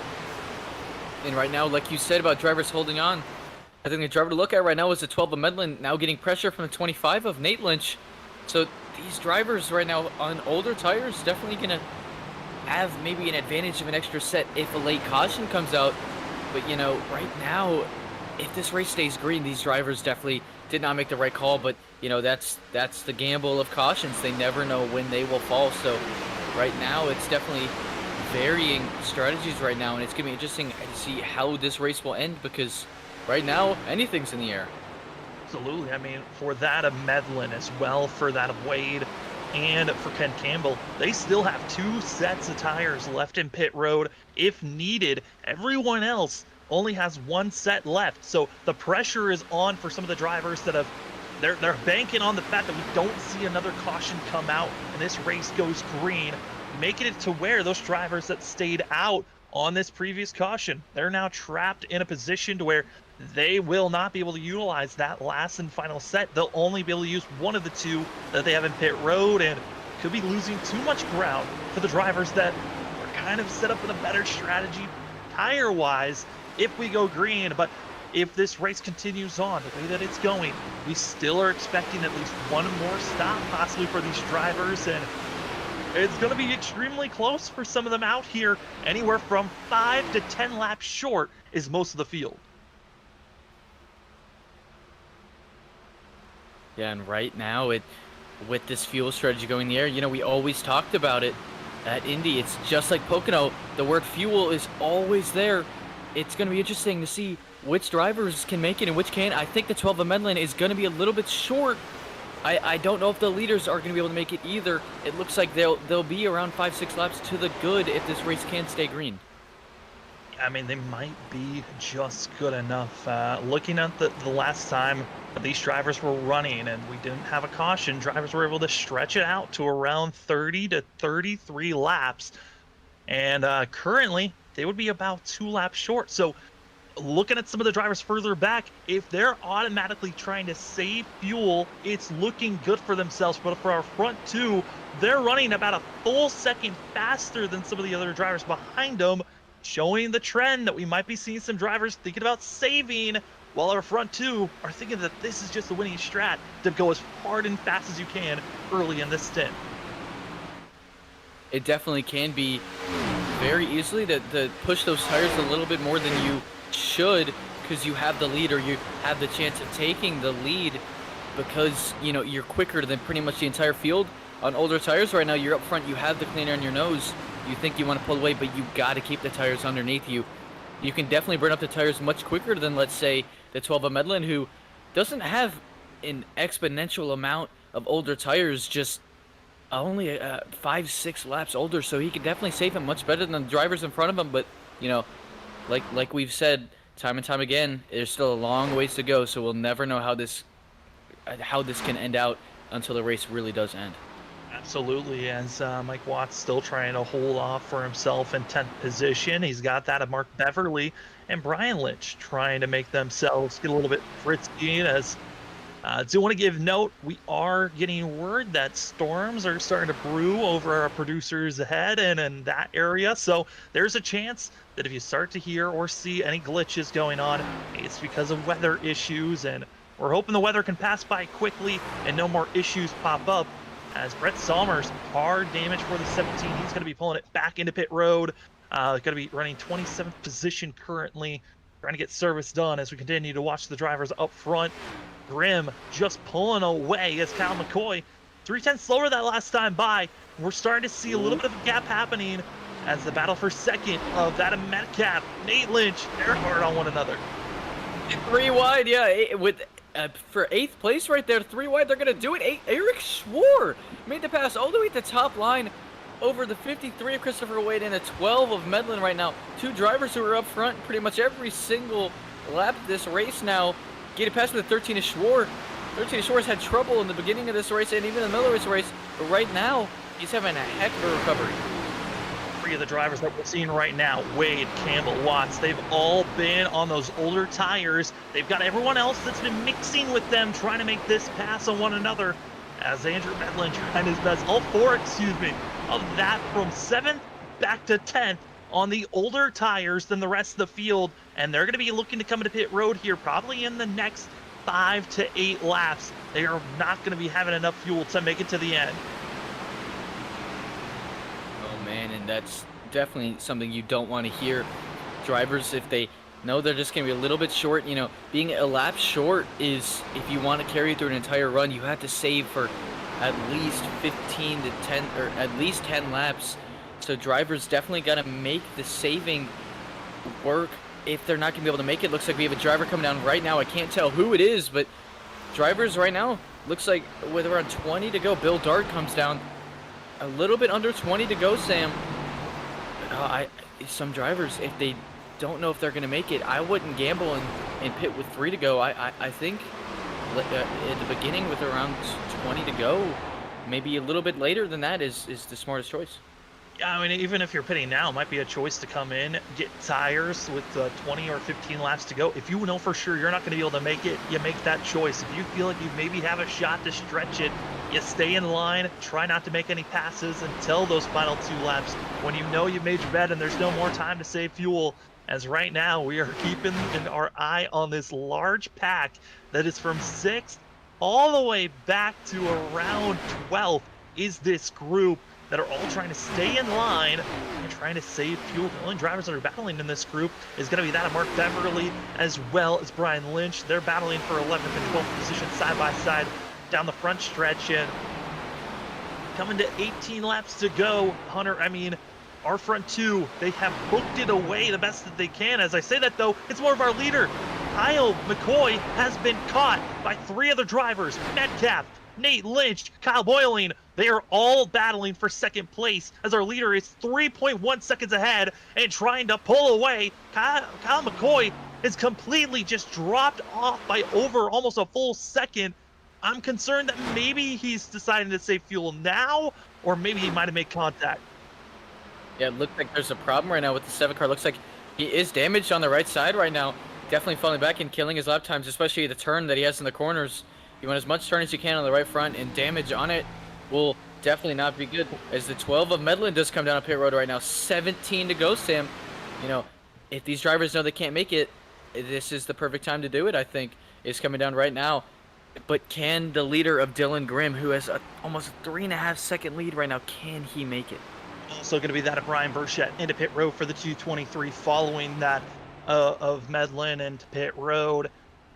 With it being 17 laps to go, drivers trying some drastic moves, but there is still a lot of racing to go. Bershek gonna overshoot his pit stall, but for some of these drivers, I mean, it seems like they're getting just a little bit too aggressive at times. When we're seeing them shooting off the corners, sliding and overusing their tires.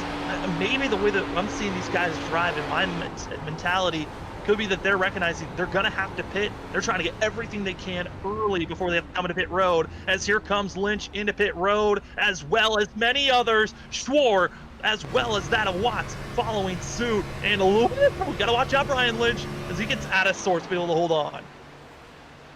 Now here is the question, Sam, our leader, 23 of Grimm. He pitted for tires that passed caution, but can he make it?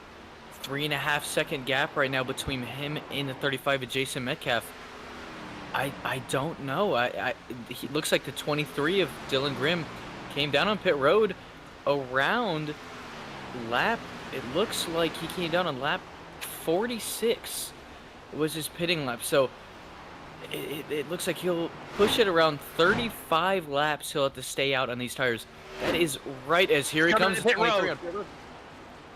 Oh man, Dylan so it Grimm, looks like no draft help, has to come into pit road, which is now going to be gifting the lead to side-by-side action. That of Metcalf and Boiling, side-by-side, but more drivers coming into pit road. Kenton Campbell, also that of Wade. Both of them could not make it. They had to come in. They stretched it as far as they could go, as now the rest of the drivers are out here.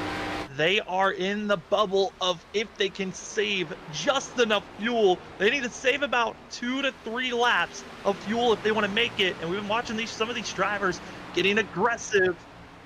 Oh, it's going to be a hard one, Hunter. Oh, definitely. And, every single race at Indy, we know that there's definitely some fuel gambling in here. 35 of Metcalf, 44 of Bowling, 31 of Jackson. These drivers, 65 of Kovacic in 6 right now. In 7th place, the 1 of Ricketts. These drivers right now, all under a blanket, and they just, all these drivers really want to be locked in right now. A win will lock them into the playoffs. They want to get that spot to run for a championship. Right now, it's a gamble to save fuel. The 35 of Metcalf, he may think that this is his best shot that he'll get all season. He just has to save as much fuel as he can. He's got a hungry car behind him, the 7 of McCoy, who's won multiple races this season. Actually, maybe one, but he's had a win this season. So these drivers right now, he's got to be careful with the pressure of the 7 behind him. But right now, he's gaining time every single lap of that 7 on the 7 of McCoy. So it looks like the 7 of McCoy is saving a lot more than that 35 Metcalf. Yeah, I mean, you're touching on the fact of our front two, but this group that we're seeing right now, Trey Jackson, Scott Rickard, and also that of Kovacic, this 3-car group, I kept my eye on them. They were running around 12th to 14th when we started this restart, and they were not trying to get aggressive. They've been staying stable, trying to save this fuel. They've been running about 3 to 2/10 off of what our leaders have been running, trying to make sure that they had enough, as our front two have been aggressive. And into pit road, it's going to be Metcalf. McCoy is all on his own, but he's being caught very quickly. Trey Jackson, Scott Rickard, and also that of George Kovacic looking for a shot to win this race based off of fuel strategy. They've got 13 more laps to go to see if they have saved enough. They need to go 35 laps. That is going to be 3 more than what we saw during the time that we were green, and we're having green flag pit stops. But hey, I think it might be possible with these front 3, with the way they've been working with one another. At least for Scott Rickard and for Kovacic, they have been staying in the line, trying to utilize the draft. Those are the 2, in my mind, that have the best shot. Trey Jackson's been the leader of this group. He hasn't been saving at all. Oh, definitely not. And the 35 of Metcalf now came down pit road. So looking back at where the leader was, the 23 of Dylan Grimm, now going to be in 11th spot right now. Actually, 13th spot after this cycle's out. 36 seconds behind the leaders. If Kyle McCoy, Trey Jackson, Rickard, and Kovacic, any of the drivers that are in the top 5, all behind each other, if they can make it on fuel, it's going to be really close. But they got no pressure from behind with all these drivers that have stayed out. With all the drivers that have came in to take fuel and top off a little bit. But, this is going to be a close one. looking at this group, you've got Trey Jackson trying to lead this group currently. He's got Scott Rickard and also George Kovacic. For the Kovacic and for Rickard, they are teammates from Misfit Racing. They're trying to work with one another. You're kind of seeing there Scott. He's willing to get on the back bumper, trying to maximize his speed. We're starting to see the 65 losing ground to this pack, which is just a good sign that he is losing tires and into pit road, not feeling comfortable for that of Kovacic. As he'll come into pit lane, got to be careful not to get caught speeding or making any mistakes. Now we're left with 3 drivers that are up front that are trying to save fuel, and the drivers that are even further back, Jason Ricketts, as well as Mike Lynch. Lynch into pit road, not going to be able to try. We'll see if Travis Butt's going to be trying his chance, as well as Brian Chu. These drivers further back that were involved in wrecks, as well as Max Ward, they're further back than everyone else, and they are being ran down by Dylan Grimm. We certainly have a good portion of drivers, currently 7, that are trying to save tires and fuel to see if they could stretch it out far enough. But you also got some hungry drivers that have fresh tires and rubber, but they're 31 seconds back. Is Dylan Grimm to our leader. Oh man, Sam, I'm getting Indy 500 vibes right here. Got some heavy fuel saving by drivers who are trying to stay out, but not lose too much time. Coming to 10 to go here for the 7 of Kyle McCoy. Can he do it? Oh man, this is, we got the 31 of Trey Jackson. 05 of Rickard, 2.5 seconds behind him. 05 of Rickard staying behind Jackson. Looks like he's trying to save as much fuel as he can. The 1 of Ricketts in 4th place right now, 15 seconds back. Can he save enough? We don't know. I seriously don't know, Sam. This is going to be a close one. I know I keep saying it, but and if it doesn't work out for these drivers, we got a hungry pack starting from 8th place to Dylan Grimm, who's now only 30 seconds behind, who is on newer tires and definitely can make it on gas now. So this is definitely going to be a close one here, Sam. I don't know how it's going to work out. Think of the redemption stories from all these drivers. Kyle McCoy, we saw him get himself into some damage. As you're seeing Scott Rickard's point of view, trying to hold on. He is clutching, trying to save fuel, and you're also seeing it is a handful as well with the tires. They are bobbing and weaving, having issues trying to hold on. As this group is having their shot trying to hold on, but it absolutely clutch. You could see the fact on his temp, his gauge, it goes straight down to 1. That means he is clutching, trying to make sure he's using no fuel when he's going through these corners, but drivers not able to make it for some. But man, are they trying their heart out here, trying to save fuel? I think Kyle McCoy, probably the biggest surprise that he is still out there. He's been by himself leading this race, but he's being caught by this group that we were just watching of Jackson and also that of Scott Rickard. Yeah, and for the fans out there watching and are wondering how these drivers are saving fuel and how they're doing it differently, look at the 31 of Trey Jackson, not clutching in. The 05 Rickard clutching in pretty much through the entire corner. For fans out there who don't know, when a driver clutches in the gas, it minimizes the RPMs right there. Kyle McCoy, that's straight away clutching in and now entering the corner. Back into the gas. Not clutching into the corners, but on the straightaway. Very interesting call for Kyle McCoy. But, they try to minimize the RPMs, not to burn the least amount of fuel. And also, we can't tell on board with them, but definitely with the driver, you can see with their right foot, they might not be going full throttle. They're trying to burn the least amount of fuel, but still run racing times.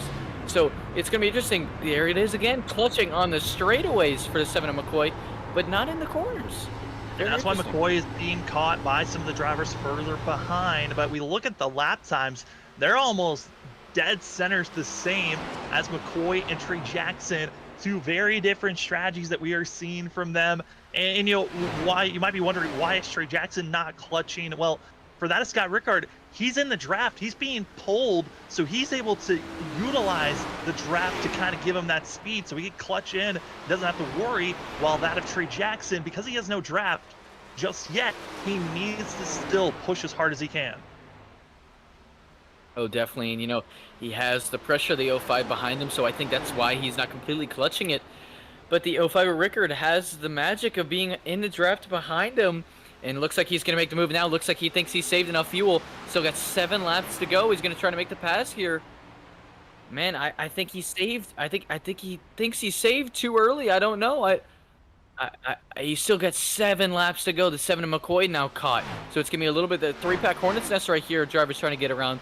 But I don't know. I think you got to make sure. I mean, if I'm saving in a situation like this, I'd wait till around 3 laps to go to know where I'm good, and then I could start pushing. But, maybe Rickard's pulling back a little bit. Yeah, and also a green-white checkered as well. If a green-white checker comes out, we don't know how much fuel they have saved for that as well. So drivers right now are just going to have to really just make sure they can make it to the finish here. If a caution just come out and cause the green-white checkered, I think these drivers will all have to come in and take the fuel, unless the driver, besides the drivers who came down to pit road and already took their fuel. But, right now, still a perfect moment for Rickard to stay behind the 31 of Trey Jackson and clutch it in, just save as much fuel to make sure he knows he can make it to the end.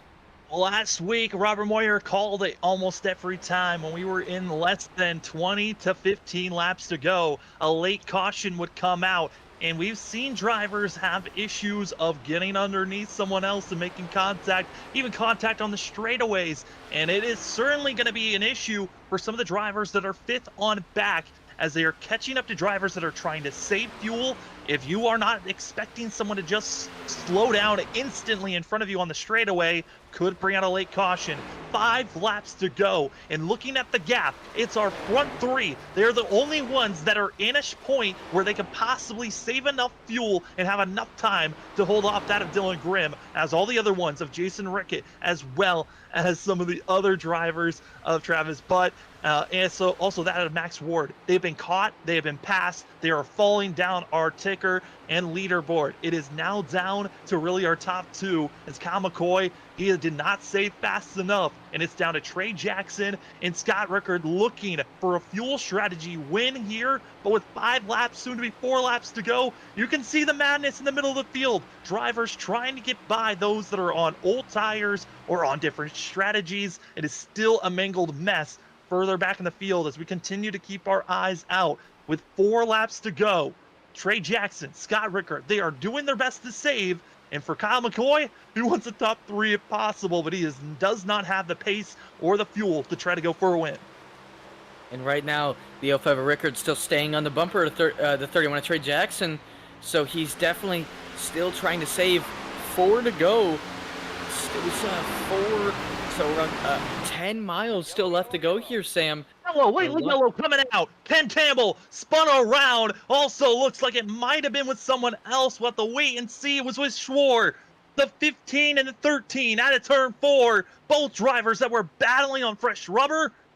It brings out a late caution. We are going to overtime. And there goes the green-white checkered. Looks like the drivers are the 3 drivers that stayed out and tried to save their fuel are going to have to come out or come down on pit road. They're not going to be able to make it a green-white checkered. It's extra laps on the track. So you can see the wreck here. It looks like the 15 just got under the 13 of Schwar.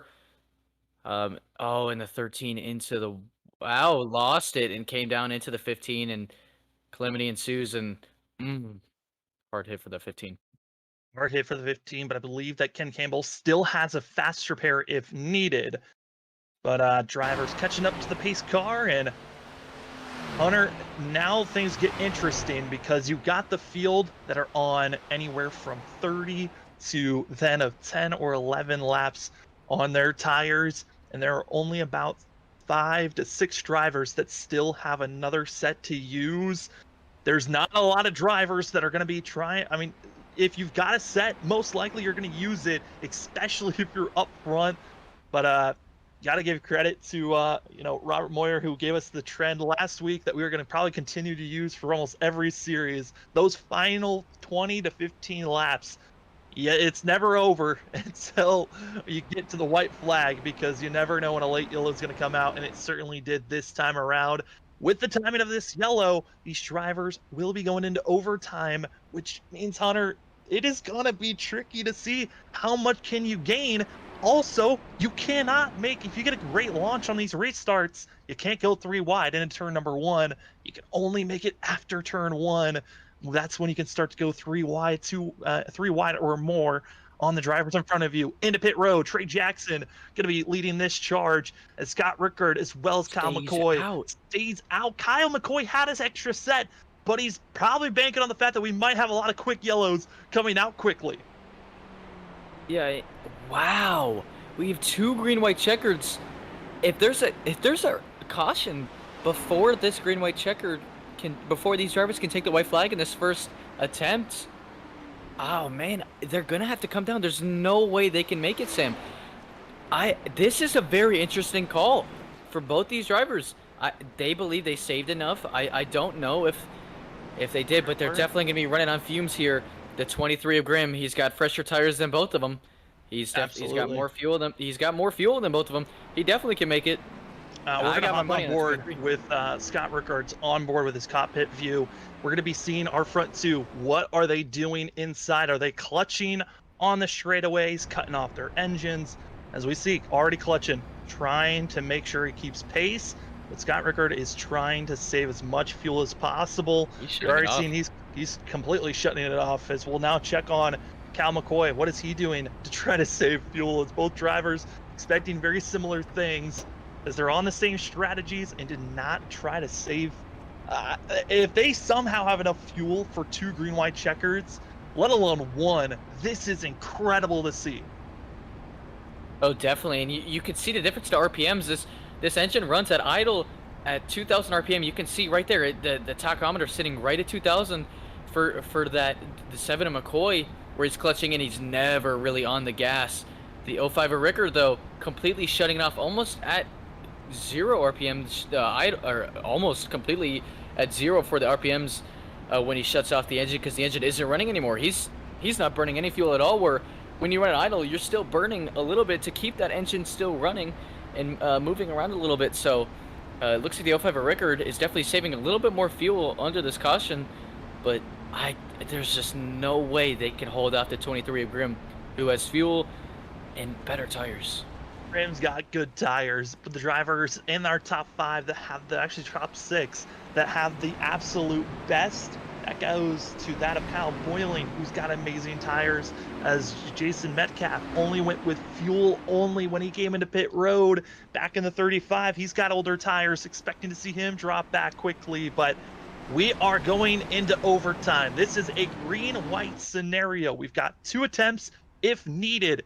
We are going to be going green, and we will then hope that we can get all the way around. If we get around just one time, we get to the white flag, the race will end once we get to the once we get back around for that next time. But if we get a yellow before we get the white flag, we will go to our second and final attempt, where the race could either end under yellow or under green. We're hoping it finishes under green, as we got a feeling this one is going to be dramatic. You've got Scott Rickard, Kyle McCoy, both saving fuel, hoping that they've got enough tires as well to have enough.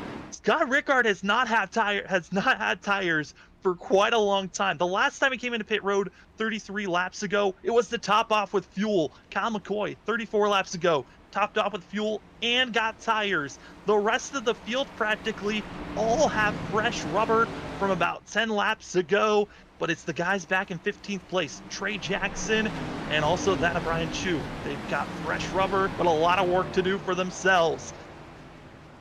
Our first attempt at overtime. Pace car is off. Scott Rickard, he's going to give us the throttle. We're green. Drivers filing through, and you can't go 3 wide until we're done with turn number 1, as it's going to be the 0-5.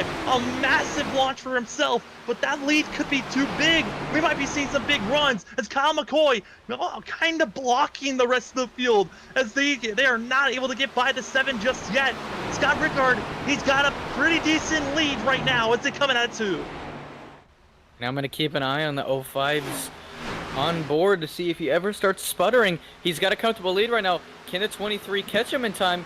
If he takes a white flag here, it will be the conclusion of the race. The next flag will end it if he can't take the green flag. He's still got 2 more corners to get around before he can take that white flag, but can he make enough fuel? That's the question. Dylan Grimm's coming. It's less than a half a second, and this is just close enough.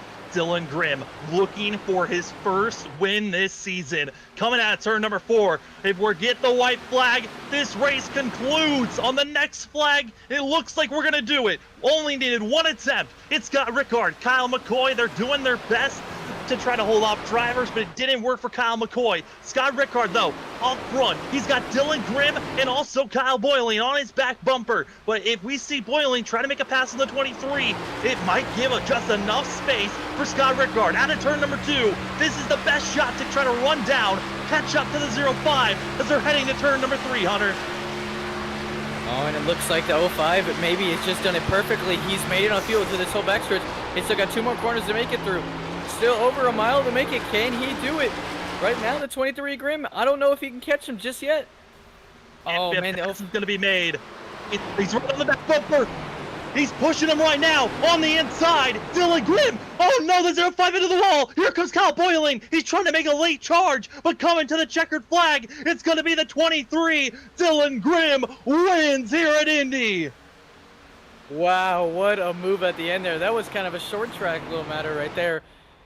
Heck of a finish right there. Holy cow. Dylan Grimm. He was doing his best to try to get by the 05. You can kind of tell those older tires and trying to have enough fuel. It just didn't work out. Got bumped out of the way and just We might have like some a rock from second back to 6th. Yeah, we might have some post-race Oh, he's running. actions here.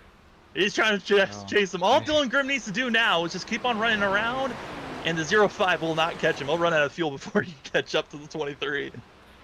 Oh, man. Oh, And there we got some post-race. Oh, no, 05. Scott Rickard Oh. learned how to take drivers out from Danica Patrick as he took himself out instead of taking out the other driver. Dylan Grimm, though, he gets to survive. His back bumper survives at the end, and he gets to the checkered flag and gets to do a spin as they are all clogged up at the entry of pit road. No one's getting to their box, but the 23 gets to burn it down. Oh, this was a wild one. We only needed one attempt, but it's Dylan Grimm. It's getting the win here. Man, what a green-white checker finish right there. That was that was a lot to process in only a couple of laps right there, but incredible finish. A lot of amazing field strategy, tires, and just so much.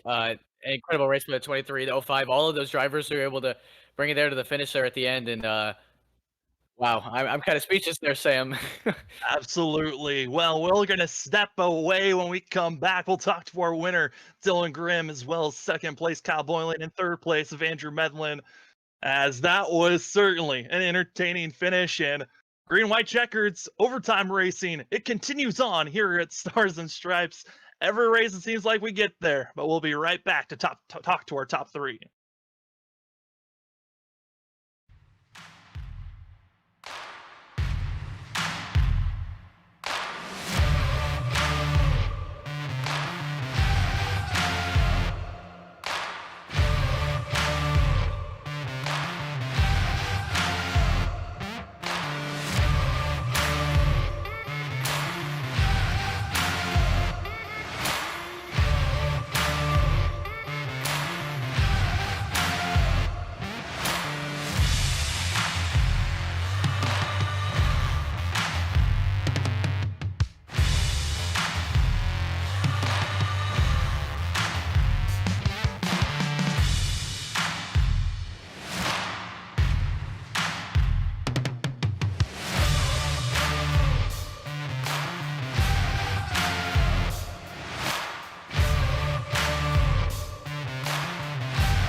Well, fireworks certainly did go off here tonight in the Stars and Stripes Xfinity Series at Indy, finding that of Dylan Grimm getting the win. And our other two drivers we'll be talking to is that of Kyle Boylan and Andrew Medlin.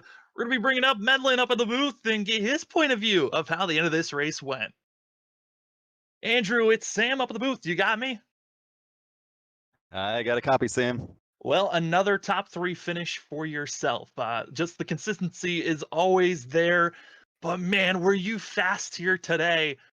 It just seemed like it was a difference of strategies calls there that put you in a spot where you kind of had to pit sooner than everyone else. But man, what a race you had here tonight. Yeah, I mean, overall, I'm very pleased with how the number 12 Special Olympics Race for Inclusion Toyota Supra ran tonight. We were fast all night. Came down to pit strategy. I really felt good about my strategy. Even I forget where it was, maybe lap 60 something, where I stayed out and all the guys behind me came in. But overall, it worked out good. We had a wild finish there coming out of 4 and snuck out of P3.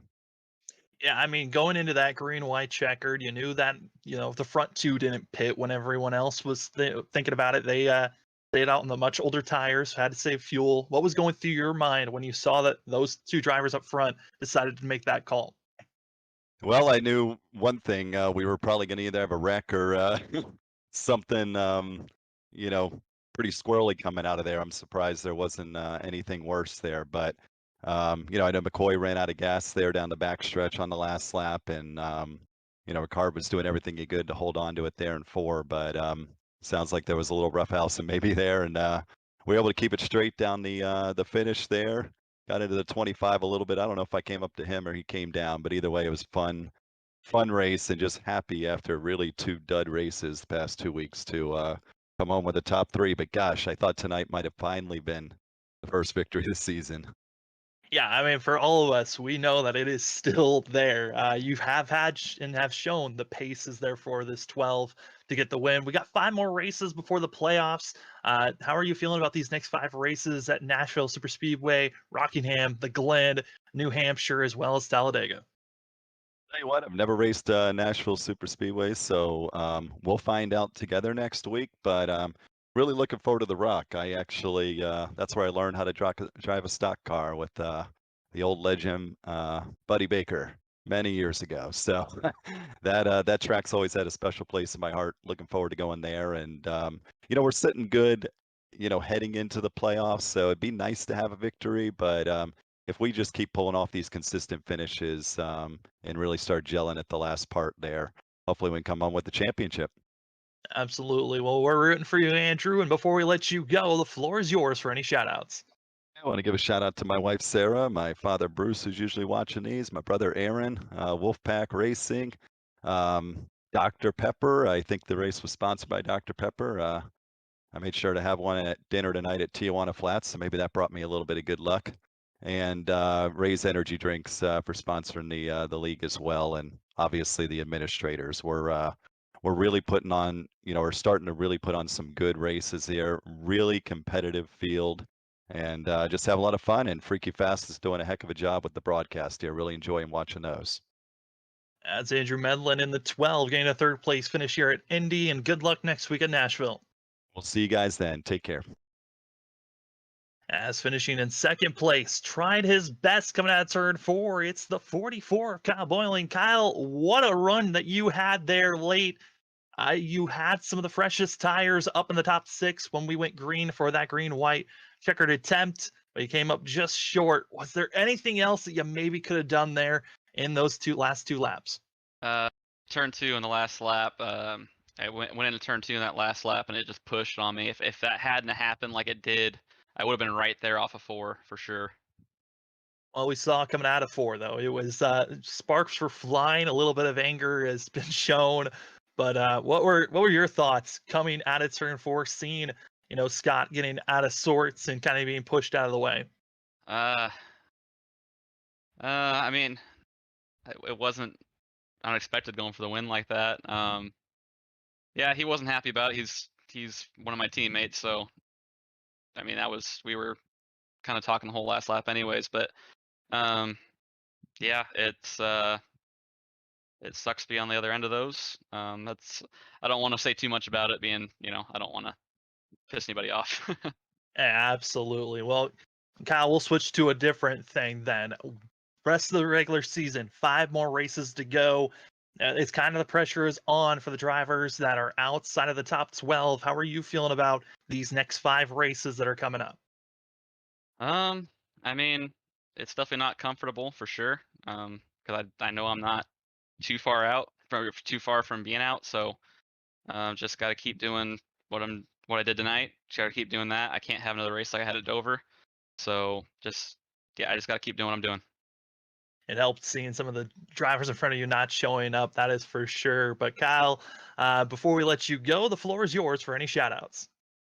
Oh, well, thank my dad. He helped me put the whole rig and everything together here, and he's kind of one that's helped me through this whole racing stuff. And I'll thank he won't see this probably, but I'll thank my real life car owner who's he's letting me run SECA Solo Nationals in a few weeks. So shout out to him. And that is going to be Kyle Boyling finishing in second place for the 44. And good luck next week, Kyle, when we go to that of Nashville. Yeah, thank you. And the man that came out with victory lane, going to be that of Dylan Grimm. And Dylan, what a run for yourself. Qualified second, had to make a late charge there with drivers in front of you on much older tires and different strategy calls. But man, run us through those last 2 laps. Yeah, I just knew they were on super old tires, so I was just trying to push it all I could, and I got around Kyle, and then caught up to Scott there in the last corner, and I don't know, he didn't like what I did, but I'm way far down in points, and I need the win, so I pumped him out of the way a little bit. Yeah, I gave him a little bit of a bump out of the way. But Dylan, your first win of the season, this has got to be feeling so much pressure now lifted off going into the rest of the regular season, getting this win. And man, how does this win feel for yourself? Yeah, it's amazing. I've had a rough season. I didn't think it'd go this bad, but the pressure's definitely off now. Getting locked into the playoffs. Yeah, and Dylan, we got 5 more races coming up. How are you feeling about these next 5 races? Good now.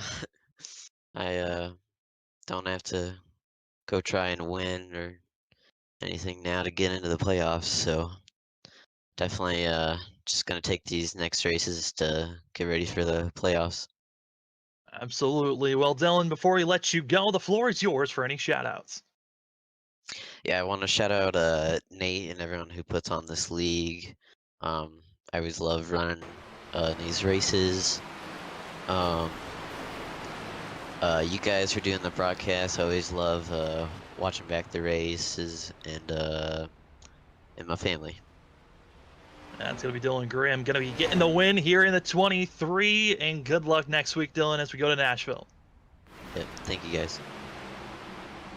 Well, Hunter, the sparks certainly were flying as drivers still seem to be upset over this one. It's going to be a long night of drivers bickering back and forth about what the move that Dylan made. Was it fair, unfair? Well, it got him to victory lane, as here is your final unofficial results. Dylan Grimm going to be getting the win for the 23 with that of Kyle Boyling, and as well, Andrew Medlin, our top 3, with Nate Lynch getting himself a top 5. Great finish for this 25 team that needs to get these types of finishes if he wants to find himself pointing his way into the next round, into the playoffs, with that of Christopher Wade in 5th. Scott Rickard, after being bumped in the entry and center of 3 and 4, dropped all the way back to 6th place after going sideways off the exit of 4. With that of Mark Beverly in 7th place, as well as Travis Butt in 8th, and also Mark Watts, as well as Trey Jackson. Great rebounds for all these drivers. In 11th place, Brian Chu, so close to a top 10 finish for the 11, who's been having a great run. But as we look at some of the other drivers in this field, Kyle McCoy, 21st place finish for a driver that I thought for sure was going to have a great run and finish strong here tonight. as well as for, some of these other drivers that we were kind of looking at. For Max Ward, thought maybe if his strategy worked out, was able to hold on strong with the other drivers that were trying to stay out in that late green flag run before the caution came out. Maybe a better finish for the 59. But Hunter, looking at this field, you had a lot of drivers that tried something different, but some of it worked out with great fortune and unfortune hit others. Yeah, and just like every race goes, it works well for some people and it doesn't work well for most people. And unfortunately, that's definitely what happened today. Great racing all around. Fuel strategy at the ending of the race put us both at the edges of our seats. Unfortunately, the late caution that Robert loves just talking about and it threw out at the end of the race, and actually even made it an incredible finish there as well. So that was awesome to see. And like you said, there was definitely some not very some controversial moves made at the end there, and we might see that being carried through in these next couple of races as well. So it'll be interesting to see how the racing will be. It's, like you said, we're going to Nashville next week, so it's going to be a really fun one to watch then as well. And yeah. One of these wrecks, you never know, could be something to watch out for. Maybe retaliation, not just next week, could be held on for later on in the season. We'll have to wait and see. That's what racing gives you, the unknown of when contact is going to be brought out. But we head to Nashville next week. It is going to be a blast for sure. But congratulations to that of Dylan Grimm. And to finish out our call, we're going to be handing over the microphone to that of Robert Moyer. All right, thank you guys for great action calling, man. Like I'm saying, I got a funny feeling, Hunter and Sam, that eventually I think some of these leagues are gonna be headhunting me for these late break cautions all the time. It seems we have a trend going on here at Freaky Fast for the past about 3 weeks, almost a month now, that we have these late break cautions. But anyways, congratulations to that number 23. He gets to kiss the bricks here tonight and also locks himself in to the playoffs. So congratulations to him. Tough battling, Scott, with things happen out there. But, you go for a win. You got to lock yourself in. And, it is, to me, it is what it is. But, great racing here. But, that's man, I'm just all over the place here tonight after watching this action. But our next televised will be Saturday night with Sam Dyer and me calling all the action with the NIAISCC Cup Series as they head into their round of 8 playoffs. We'll be live at 8:50 with them Saturday night, so make sure you tune into there. And also, anybody that comes back and watches this broadcast or you're live right now, don't forget about our Makoni Setup Shop giveaway. And if you don't mind, share that to your other iRacing friends and have them enter in and have them share it and then share it and share it. And let's see if we can get the entries up a little bit on that, as we're going to be giving that away within about 20 days. But until then, hopefully everybody will have a great Friday. We'll catch everybody Saturday night. But here at Freaky Fast from Indianapolis Motor Speedway, the virtual side of things, Hunter, Sam, and me, Robert, up in the booth, want to say God bless everybody. We love you all. Peace out.